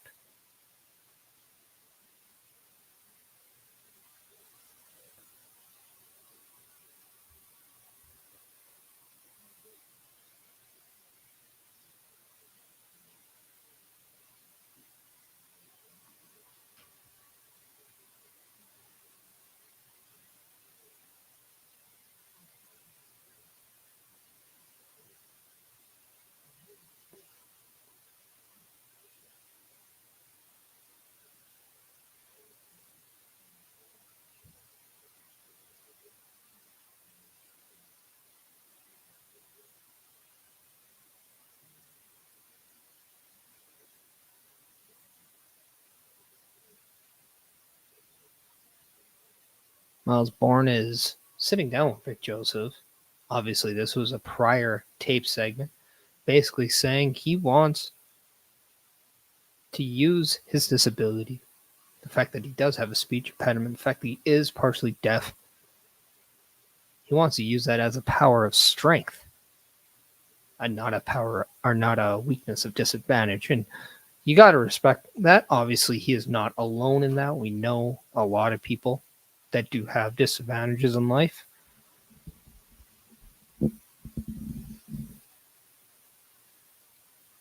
So it'll be very interesting to see Miles Bourne and what he does with this opportunity, because I am not looking at him as a man with a disability. I'm looking at him as a man who is looking to make a name for himself in NXT.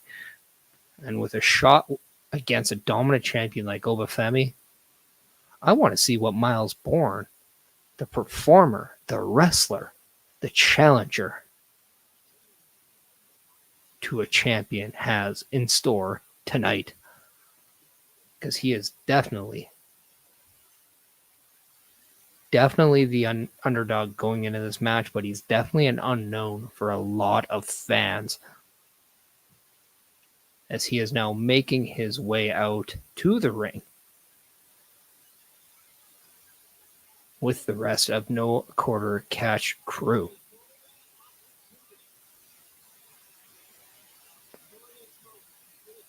Needless to say, he put his fist up to Charlie Dempsey, and he chose not to respond. Is Charlie Dempsey flat out jealous that he could not win that battle royal? Is Charlie Dempsey jealous that he is not the star of No Quarter Catch crew? Is he jealous that he is being passed by other members?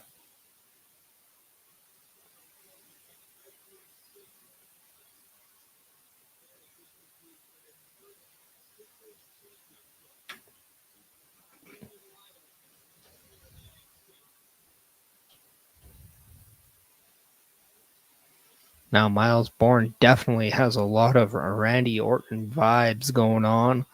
He has been compared to Randy Orton, whether it's his build, whether it's his physique, look, tattoos, or the combination of all three. But I can assure you, he is the farthest thing away from Randy Orton. He does not want to be the next Randy Orton. He wants to be the first Miles Bourne.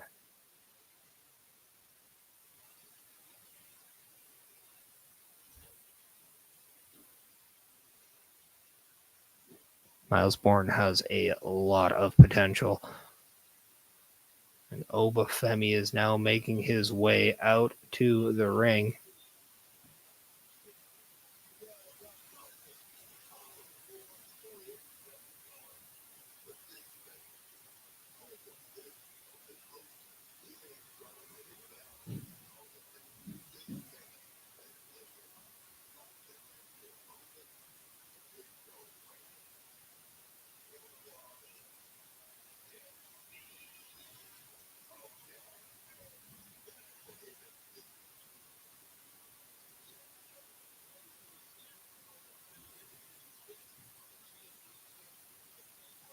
Obafemi, when he does go to Raw or SmackDown, is going to make a big impact.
Obafemi being introduced in the ring.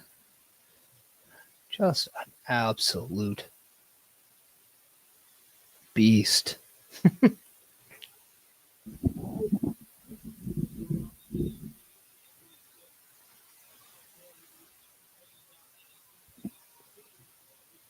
And hair on my microphone.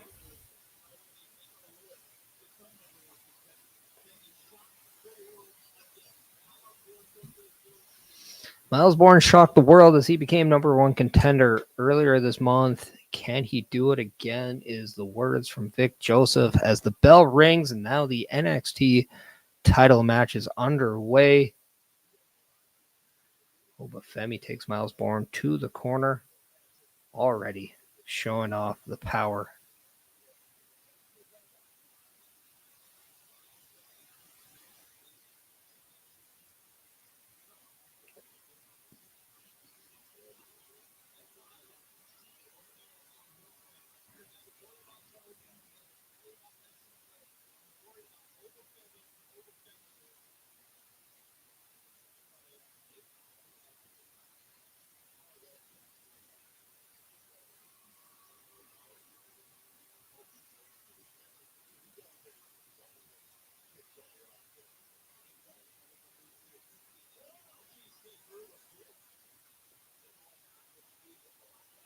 Miles Bourne definitely has a lot of athleticism that he has to rely on. He has to rely on his quick attacks here.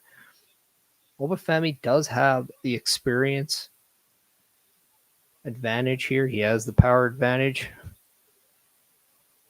And in fact, what Miles Bourne has to do is get that.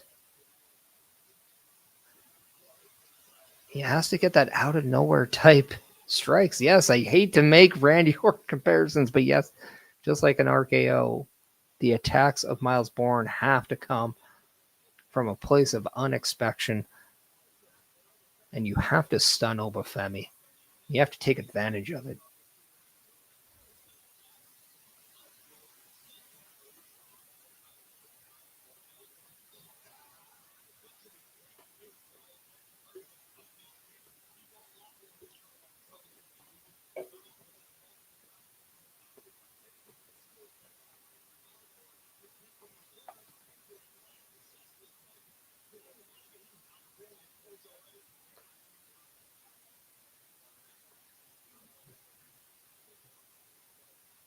Beautiful enziguri there from the challenger. Goes for a crossbody, is caught, and then ran into the corner with ease from Obafemi. So you have to quickly get that attack in, hit him, move around. Kind of like how you're in a video game, you're in that big boss, and you just wanted those quick attacks. Got to dip, dive, duck, and dodge. If anybody wanted a good old-fashioned movie reference.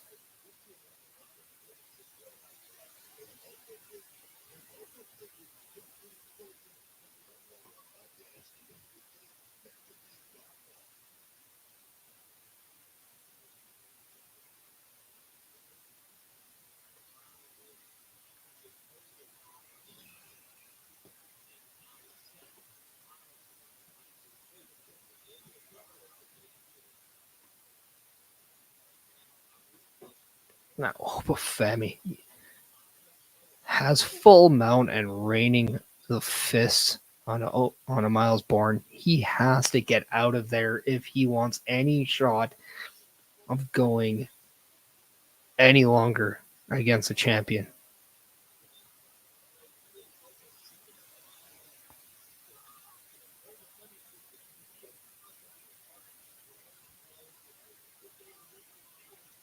Oh.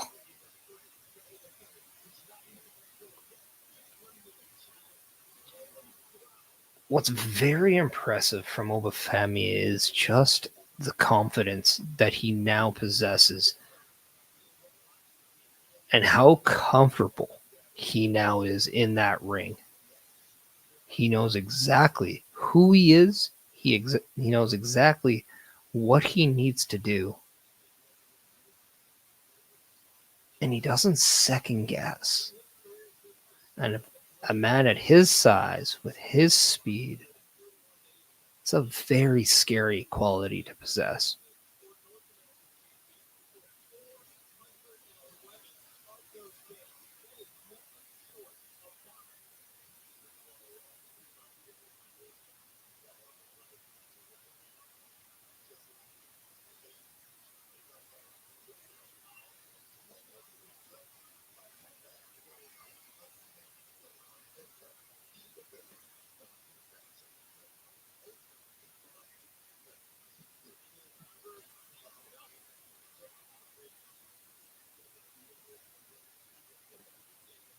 It seems like Obafemi is toying with Miles Bourne right now.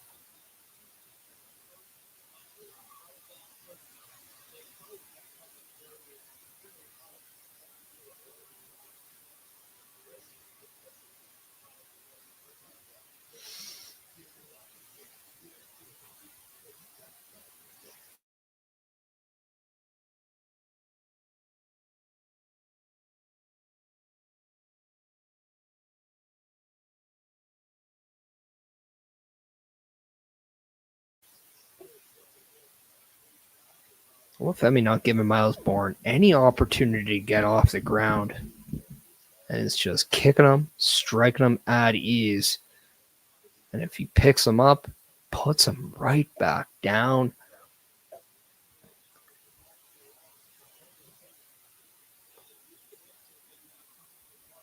And here's the thing, Miles Bourne is not a small individual. He's still 6'3", 6'4". Whew. Beautiful drop kick that landed right in the face of Obafemi, and that's exactly what Bourne has to do.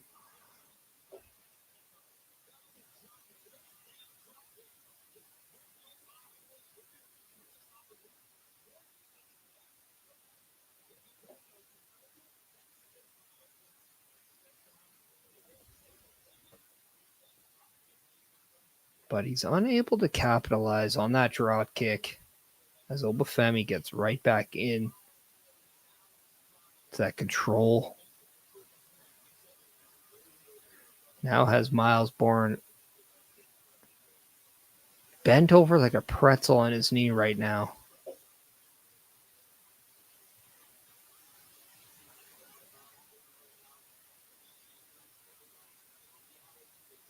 Ooh, that clothesline. Just the impact it made.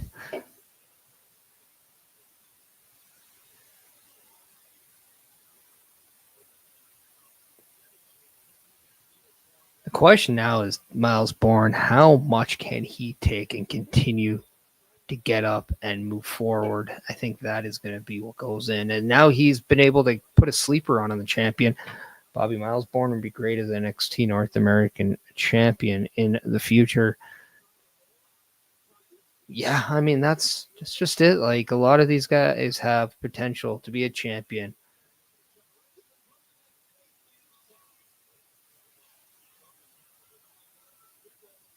But right now, Miles Bourne is looking to stun the world and win the NXT championship. But Obafemi is just, talk about him having the experience background or the advantage over Miles Bourne. He does so. as he quickly removes the sleeper that Miles Bourne had on him. And then now is looking to suplex Miles Bourne out of the ring.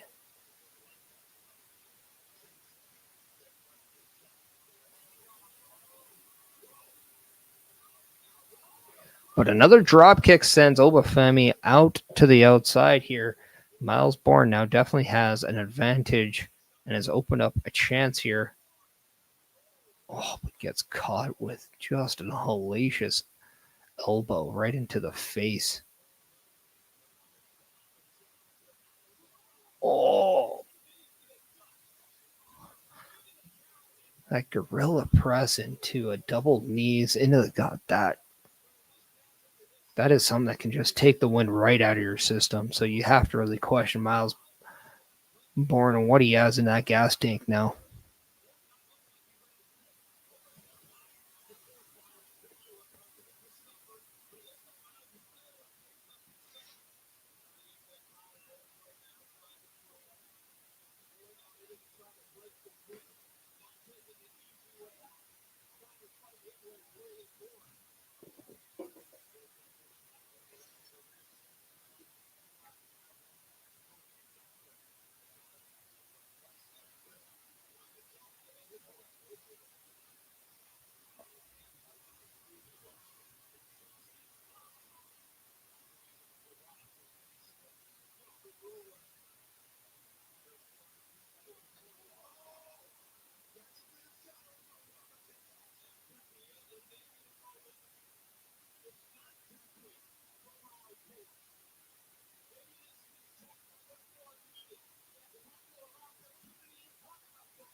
Miles Bourne has definitely he can create an opportunity for himself, but he has to be able to withstand it.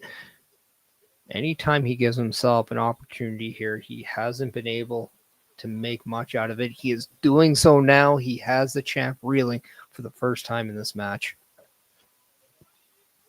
Oh, beautiful, beautiful, beautiful over the top rope jumping. Now Miles Bourne going up at the top. What is he going to do? What is he going to do? Is this a beautiful crossbody / forearm?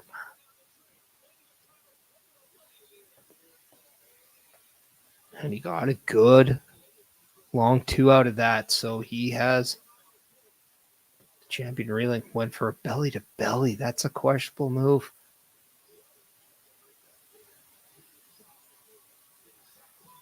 Beautiful power slam, though.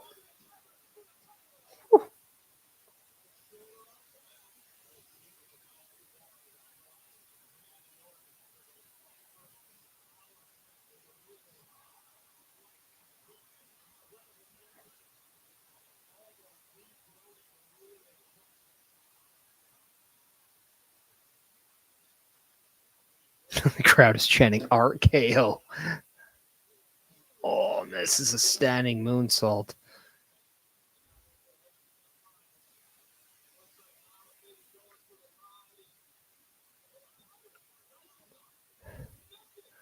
But now he hits it. Okay, Miles Bourne is. Oh, no. As soon as I thought he hit, Obafemi catches him. Choke slam. That is not enough to put Miles Bourne away. The character of Miles Bourne is coming out. Does he have what it takes? Can he finish the Cinderella story that he has?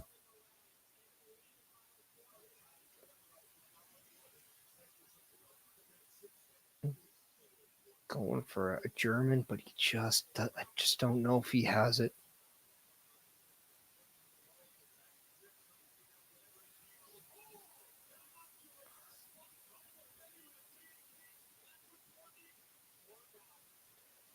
Bourne hits Obo with the DDTs going up top. He needs to hit this quickly. Cannot give the champion more time to get back up.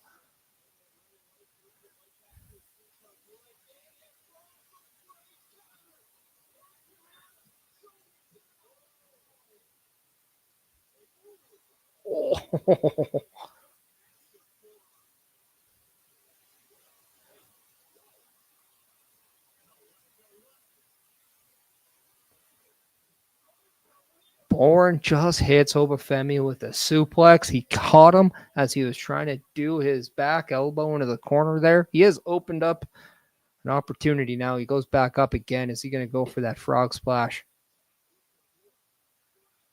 And he does. Hits it. 1, 2.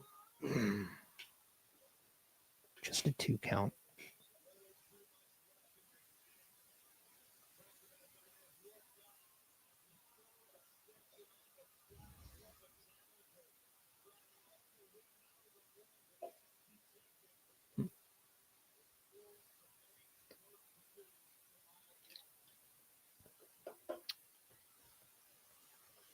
The good old-fashioned slugfest. I don't know if Miles Bourne wants to get into this with the champion.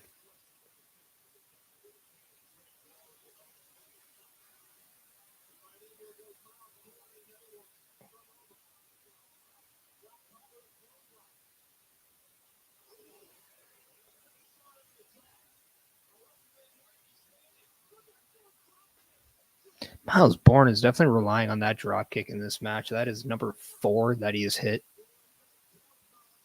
But he keeps getting Obafemi off the ground, but gets caught with that pump up uppercut.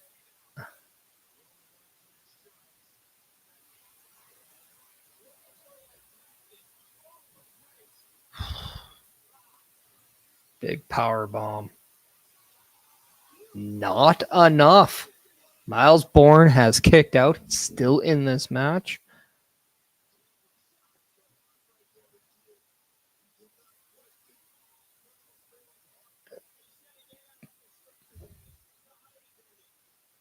We're seeing a lot of guts out of Miles Bourne right now. Oh, gets caught with that running European strike. And another. Femi going for a third now.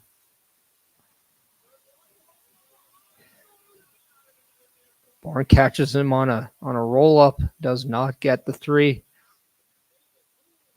But then gets caught with a big clothesline, and you have to think the champion is just one move away from putting this to bed.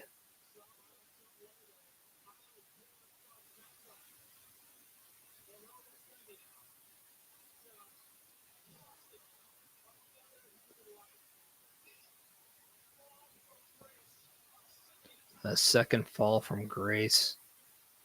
But Obafemi knows as he hits a second. And that is it. Obafemi pins Miles Bourne and retains the NXT Championship. So the big question is, who is next for Obafemi, and what do they have to do to get the best of the current NXT champion?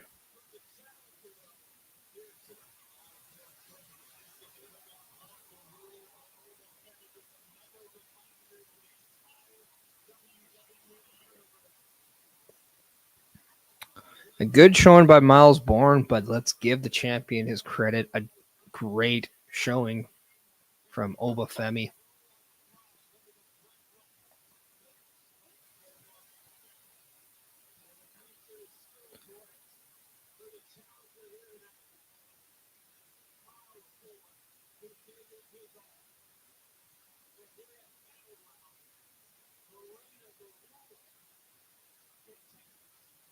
Obafemi leaves the ring, but he looks back at Miles Bourne and gives him the nod of approval. Mutual respect they're given by Obafemi to Miles Bourne, but mutual respect does not get you a world title, as Miles Bourne gave it his all, but fell a little short in his quest to be NXT champion. How does Miles Bourne respond from this? That is what we have to tune in on Tuesday for. But Obafemi is still your NXT champion.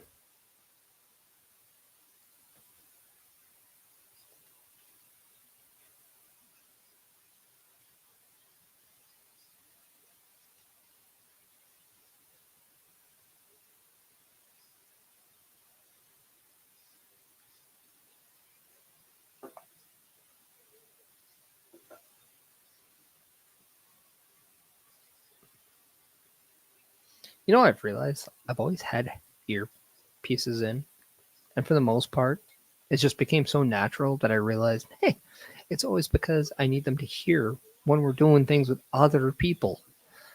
But I don't have to have in with everyone here. But now I do need them if I want to hear any audio cues for anything. But what a weird thing to just pick up on while you're doing a stream. But difference between me and everybody else. So I let you know.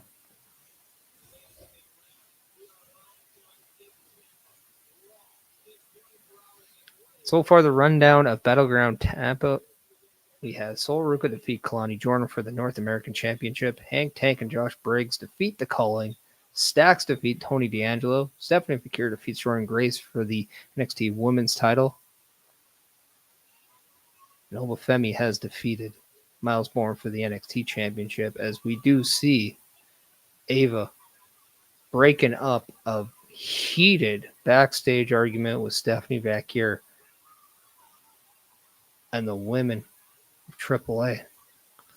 But I believe JC Jane just came out and slapped the living taste out of the champion's mouth.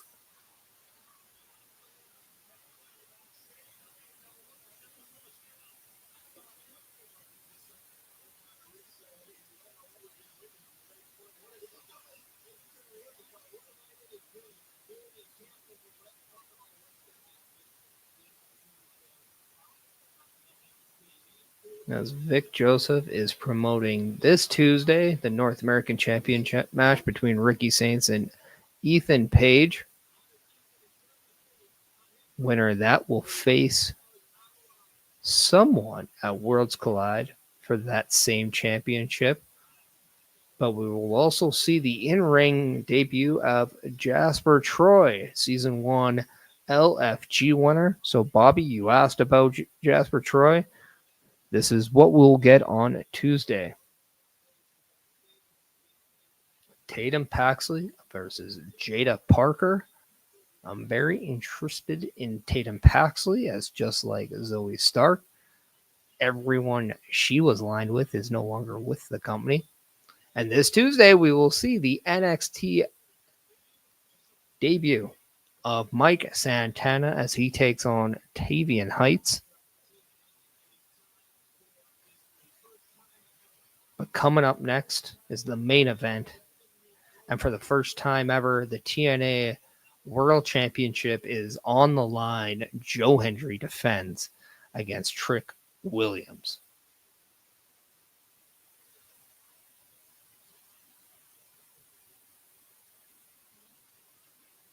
As we now have a beautiful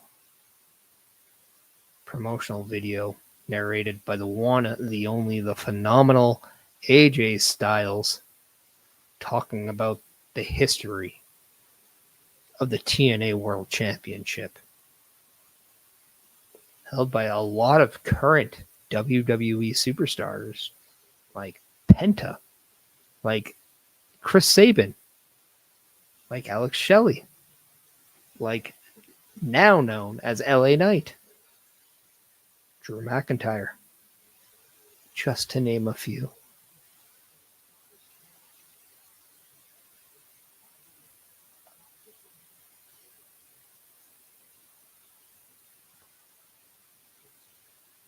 Austin Aries, yes, but I was talking about current WWE contracted performers, but you are still correct. Austin Aries once a TNA World Champion and also once contracted by WWE, but not as of right now. You could say the same about Bobby Lashley. As we see the moments of Joe Hendry from this year, as we see him entering number 15 at the Royal Rumble, where I was there live, and then again at WrestleMania this year as he was a surprise opponent for one Randy Orton.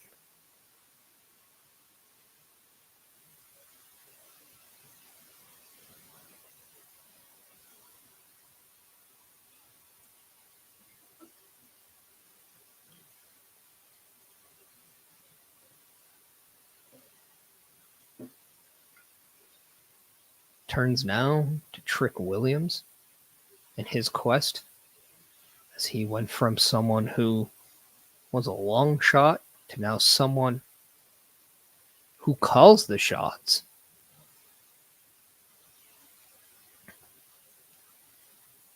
I think until you see something like this, you forget just how much Trick Williams has grown as a performer. And now he's crossing the line and attacking Joe Hendry on TNA as we saw at Rebellion earlier this month.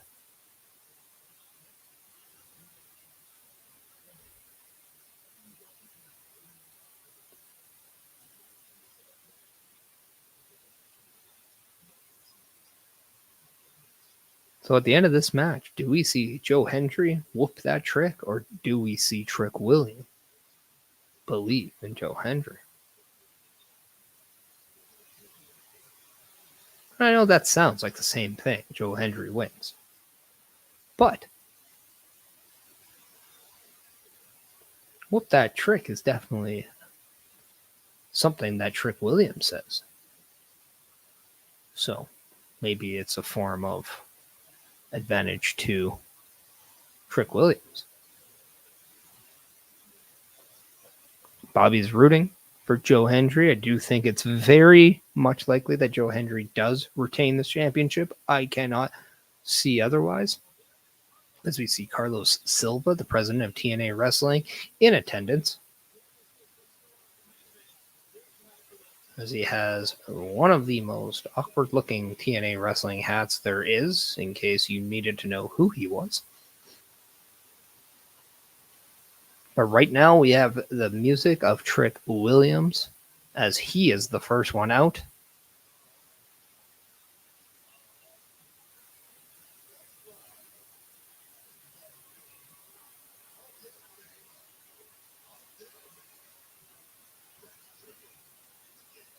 And Tampa is going nuts for Trick Williams. The whoop that Trick chant is very loud.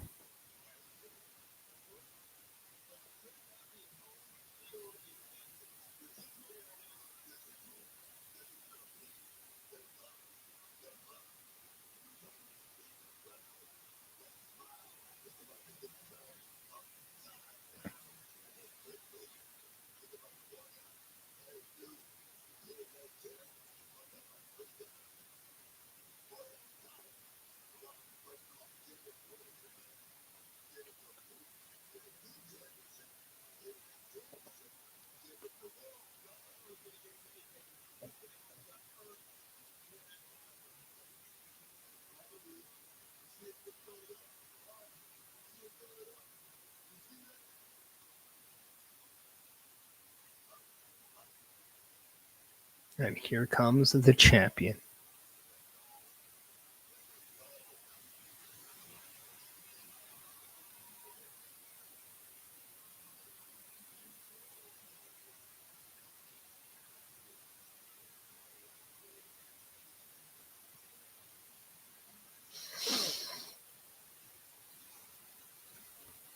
Now, who wants to bet that sometime during this match we will see Chris Beth pop right in?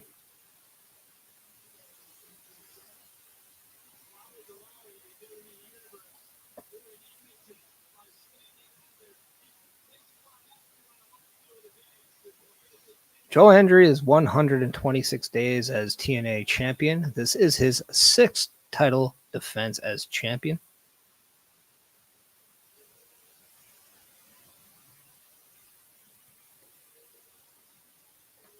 So about every 3 weeks, 21 days, he defends that championship. I believe that is correct math.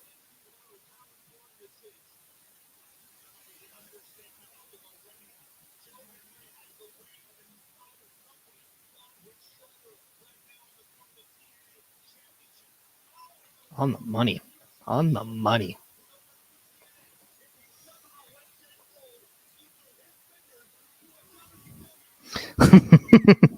Bobby, he just may. He just may.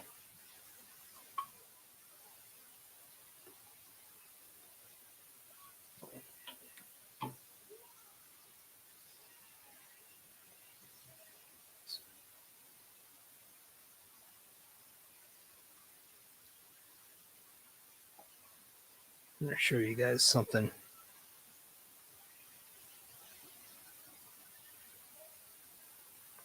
This is a photo on my phone.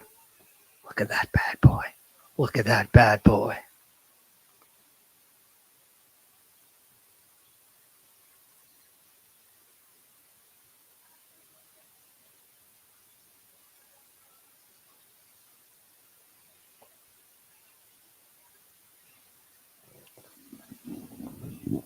Right, Bobby?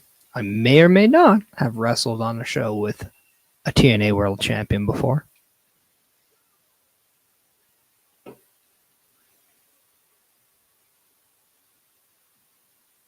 I will say I was noticing a lot of older Joe Hendry photos, and he always had the same white and blue trunks. I'm very happy that he switched it up and he's now put some silver into it. But you have to wonder, his favorite color has to be blue, right? Has to be. I would like to know how many of those blue shirts that he owns. Because either he wears the living crap out of one, or he has like a Peter Griffin type closet where it's the same thing. And some tells me he's not that boring of an individual based on what we've seen him do just in the last few years. But if you're watching the show, listen to this ovation as the match as the bell has rung. It's about to start. The fans are excited. And for the first time in history, the TNA World title is being defended in NXT, but in a WWE live show.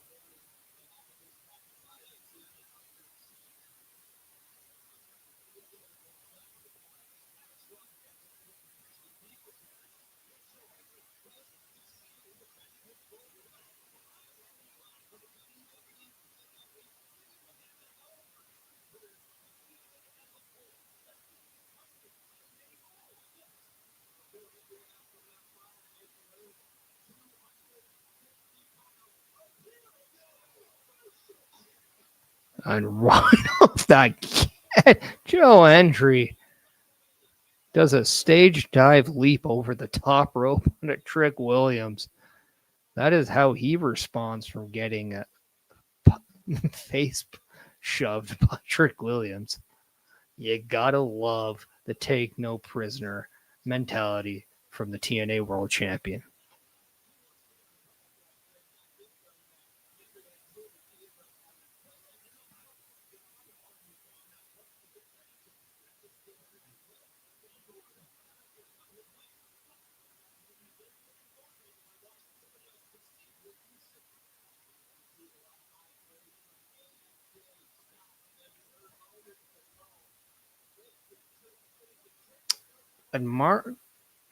And here I think this is the third premium live event Joe Hendry has main evented in WWE. And you may remember that he faced Ethan Page for the NXT Championship. But he also competed in the Men's Royal Rumble, which also was the last match on the card there as well.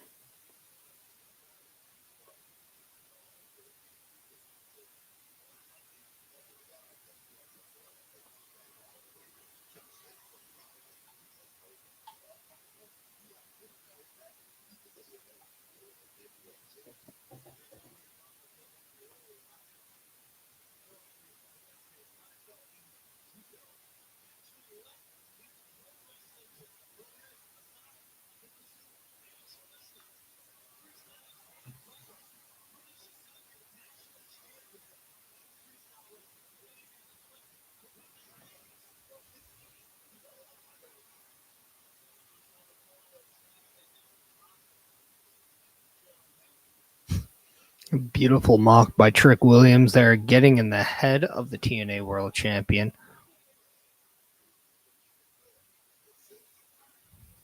KOTJ.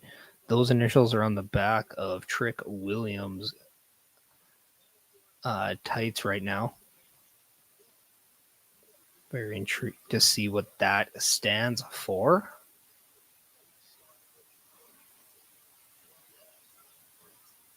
But Joe Hendry catches Trick Williams from the top and a follow-away slam off the top.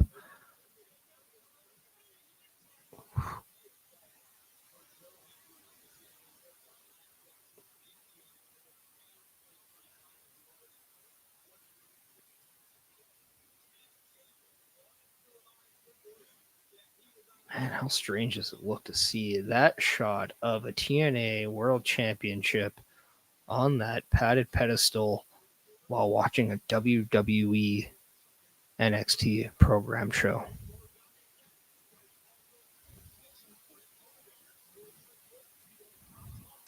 This is a great opportunity for both not only Trick Williams, but Joe Hendry. Joe Hendry is another one who I do believe when his contract ends with TNA, we will see him in WWE.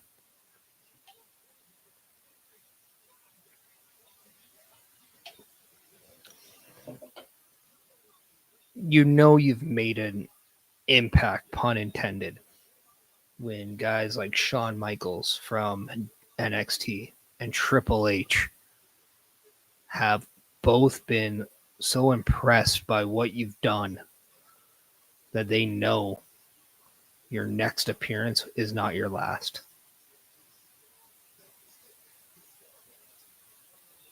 And that your last appearance will have a next.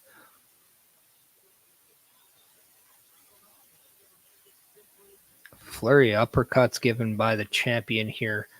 Trick Williams goes for that axe kick, and he definitely hits it. You gotta love the inspiration of Booker T and Trick Williams' game, because if you're gonna do the whole Booker T has an illegitimate son, Trick Williams 100% has to be that son.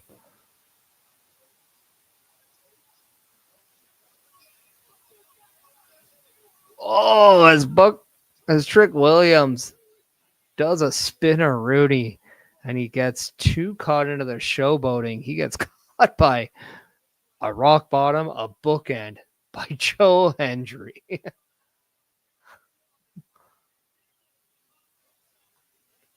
Not enough for the win, but that was fun to watch for sure.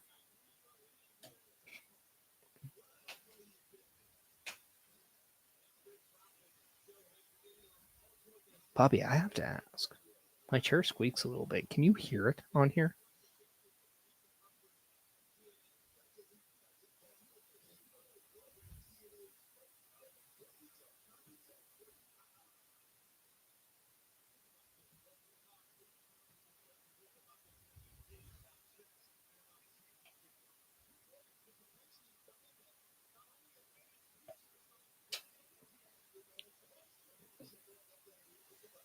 Yeah.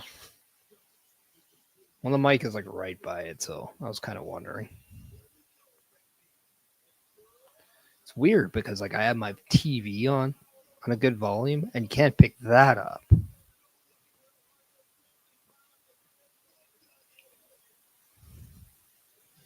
Ooh, a beautiful. It's almost like the reverse from a Death Valley driver, that instead of going towards your shoulder, it's like a push off. Joe Hendry's right eye definitely looks like something rubbed against it. So it's going to be very interesting to see what his visual is for the rest of this match.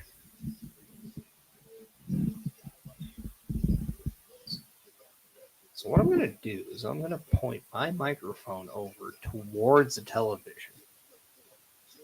Bobby, I want you to know if you can hear either the television or the chair.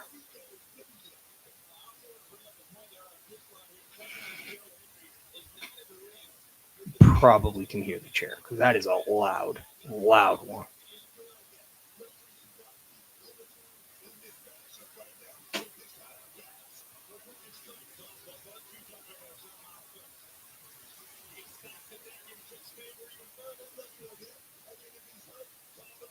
Yeah, you did.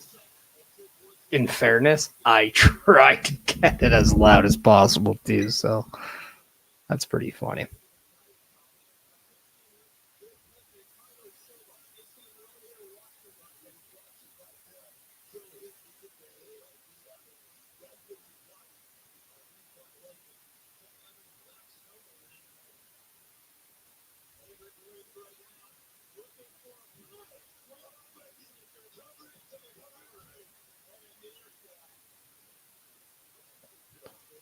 Booker T is definitely going for Trick Williams. That is quite clear.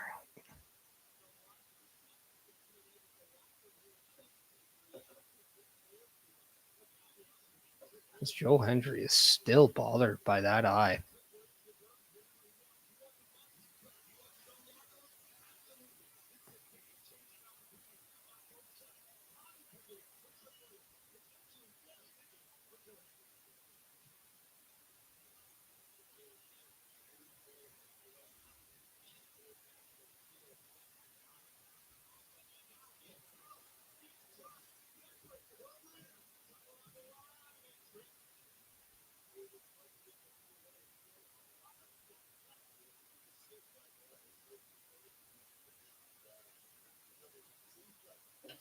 Trick Williams definitely is in full advantage of this match right now. You know what? I agree. I don't think he does believe in Joe Hendry. I think he prefers to whoop that Trick.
Oh, and there is the follow away slam, and there is that spin done by the one and the only, the TNA World Champion.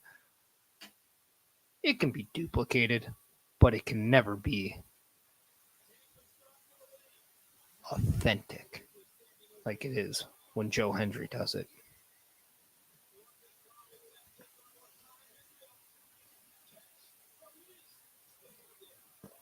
Standing ovation. Is that it?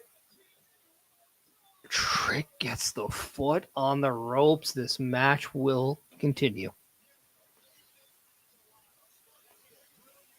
You still see the reddish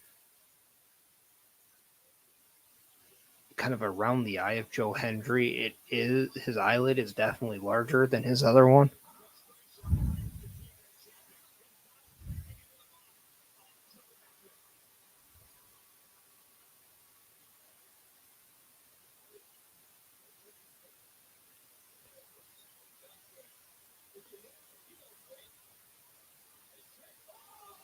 Was Joe Hendry looking for an attitude adjustment? Was that not a tease for John Cena? Looking at the hand like the you can't see me? Ooh.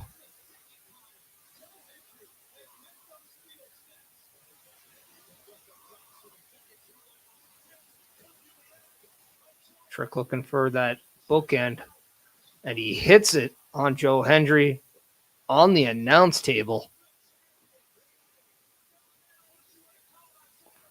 He quickly picks up Hendry. He's back in the ring. He's going to go for that cover. He hits a trick shot. But that is not enough to get Joe Hendry.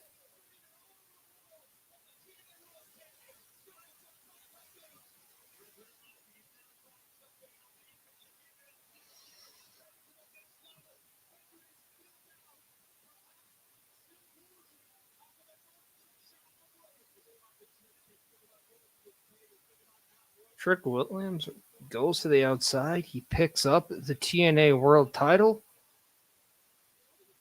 He's bringing it into the ring.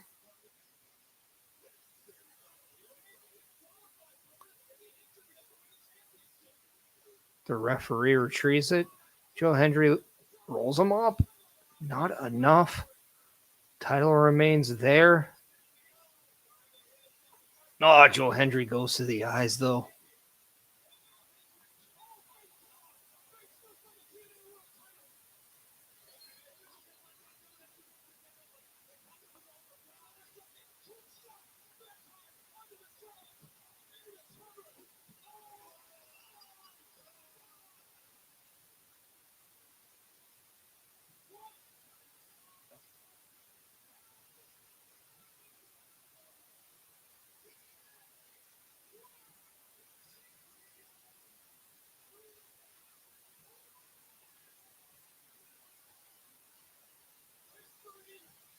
Trick Williams just pinned Joe Hendry and became the TNA champion.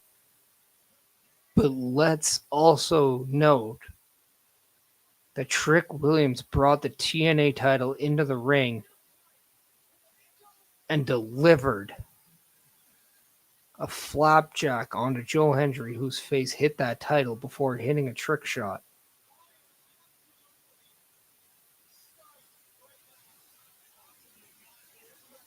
Corey Gray said the ref has to let that go, but in my eyes, I'm looking at Trick Williams brought the title in and performed a move onto the title.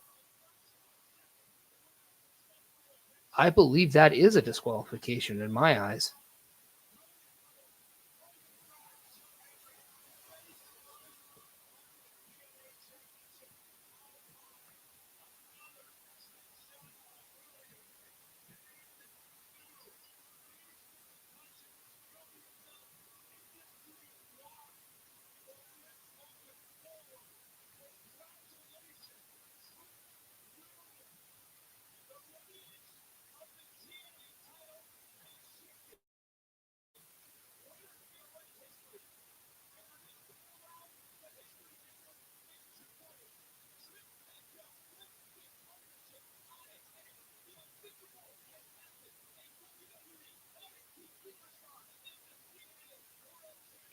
But for the first time in this TNA WWE partnership,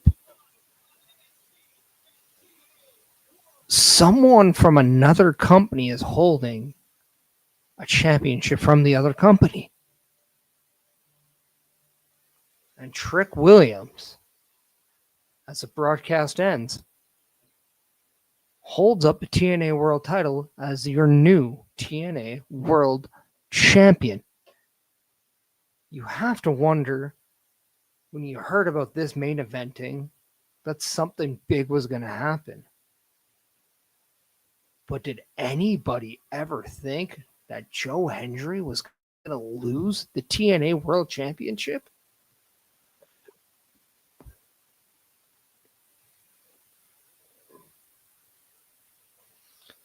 We witness history.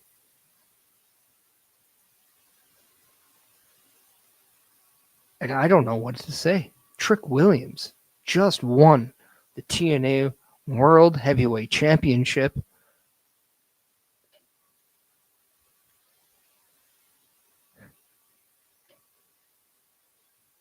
At WWE's NXT's Battleground.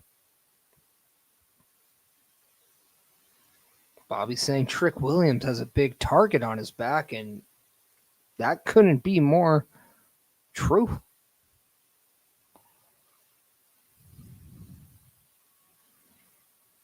But everyone, I did say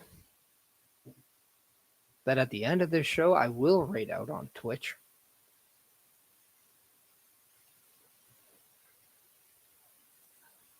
When they are on,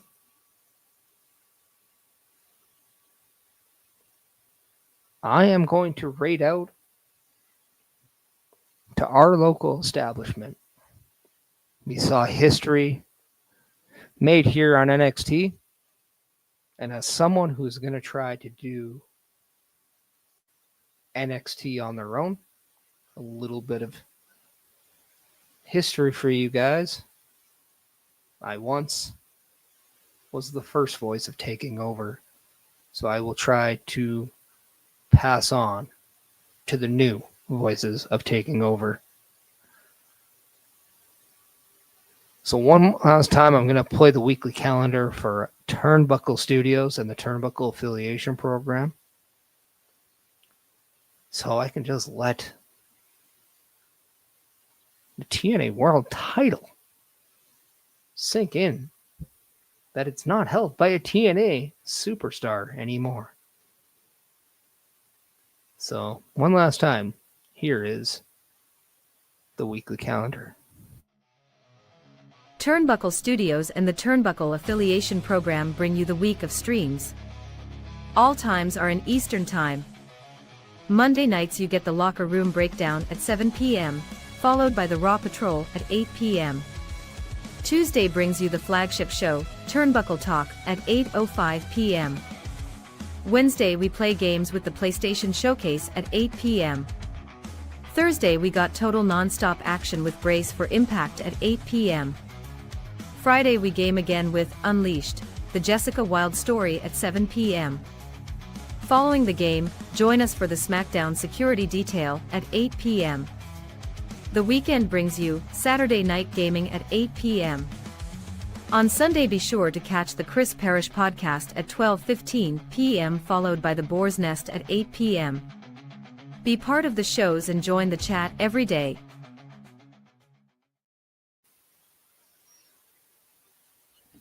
Have you guys been able to think of what we just saw? History being made for the first time ever. I am still in absolute shock.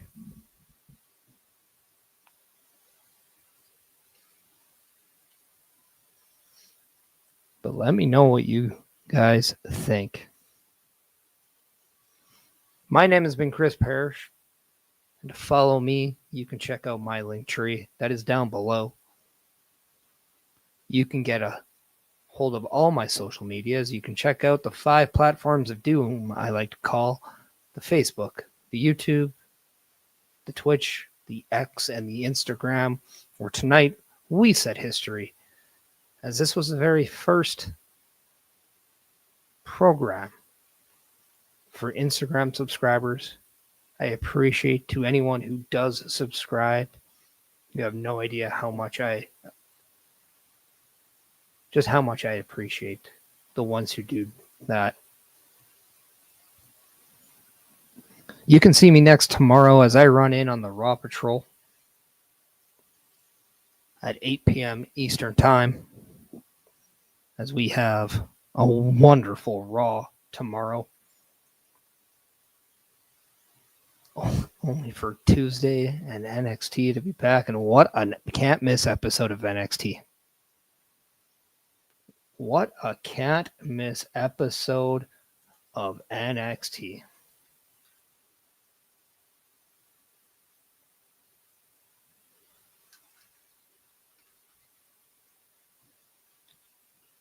As I am trying to get the raid going, it does not look like they are on just yet.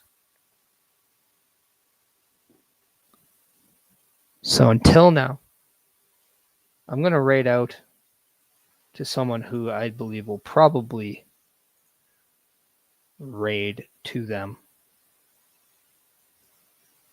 And that is Mike the Ref. So let him know who sent you. Support his channel. But as I end this broadcast, I'm going to end it with the same way that I end Chris Parrish podcast. Be kind, be happy, be healthy, because at the end of the day, you matter. Thanks for checking out the Battleground Tampa watch party. I appreciate you guys. Have a great time, and I'll see you.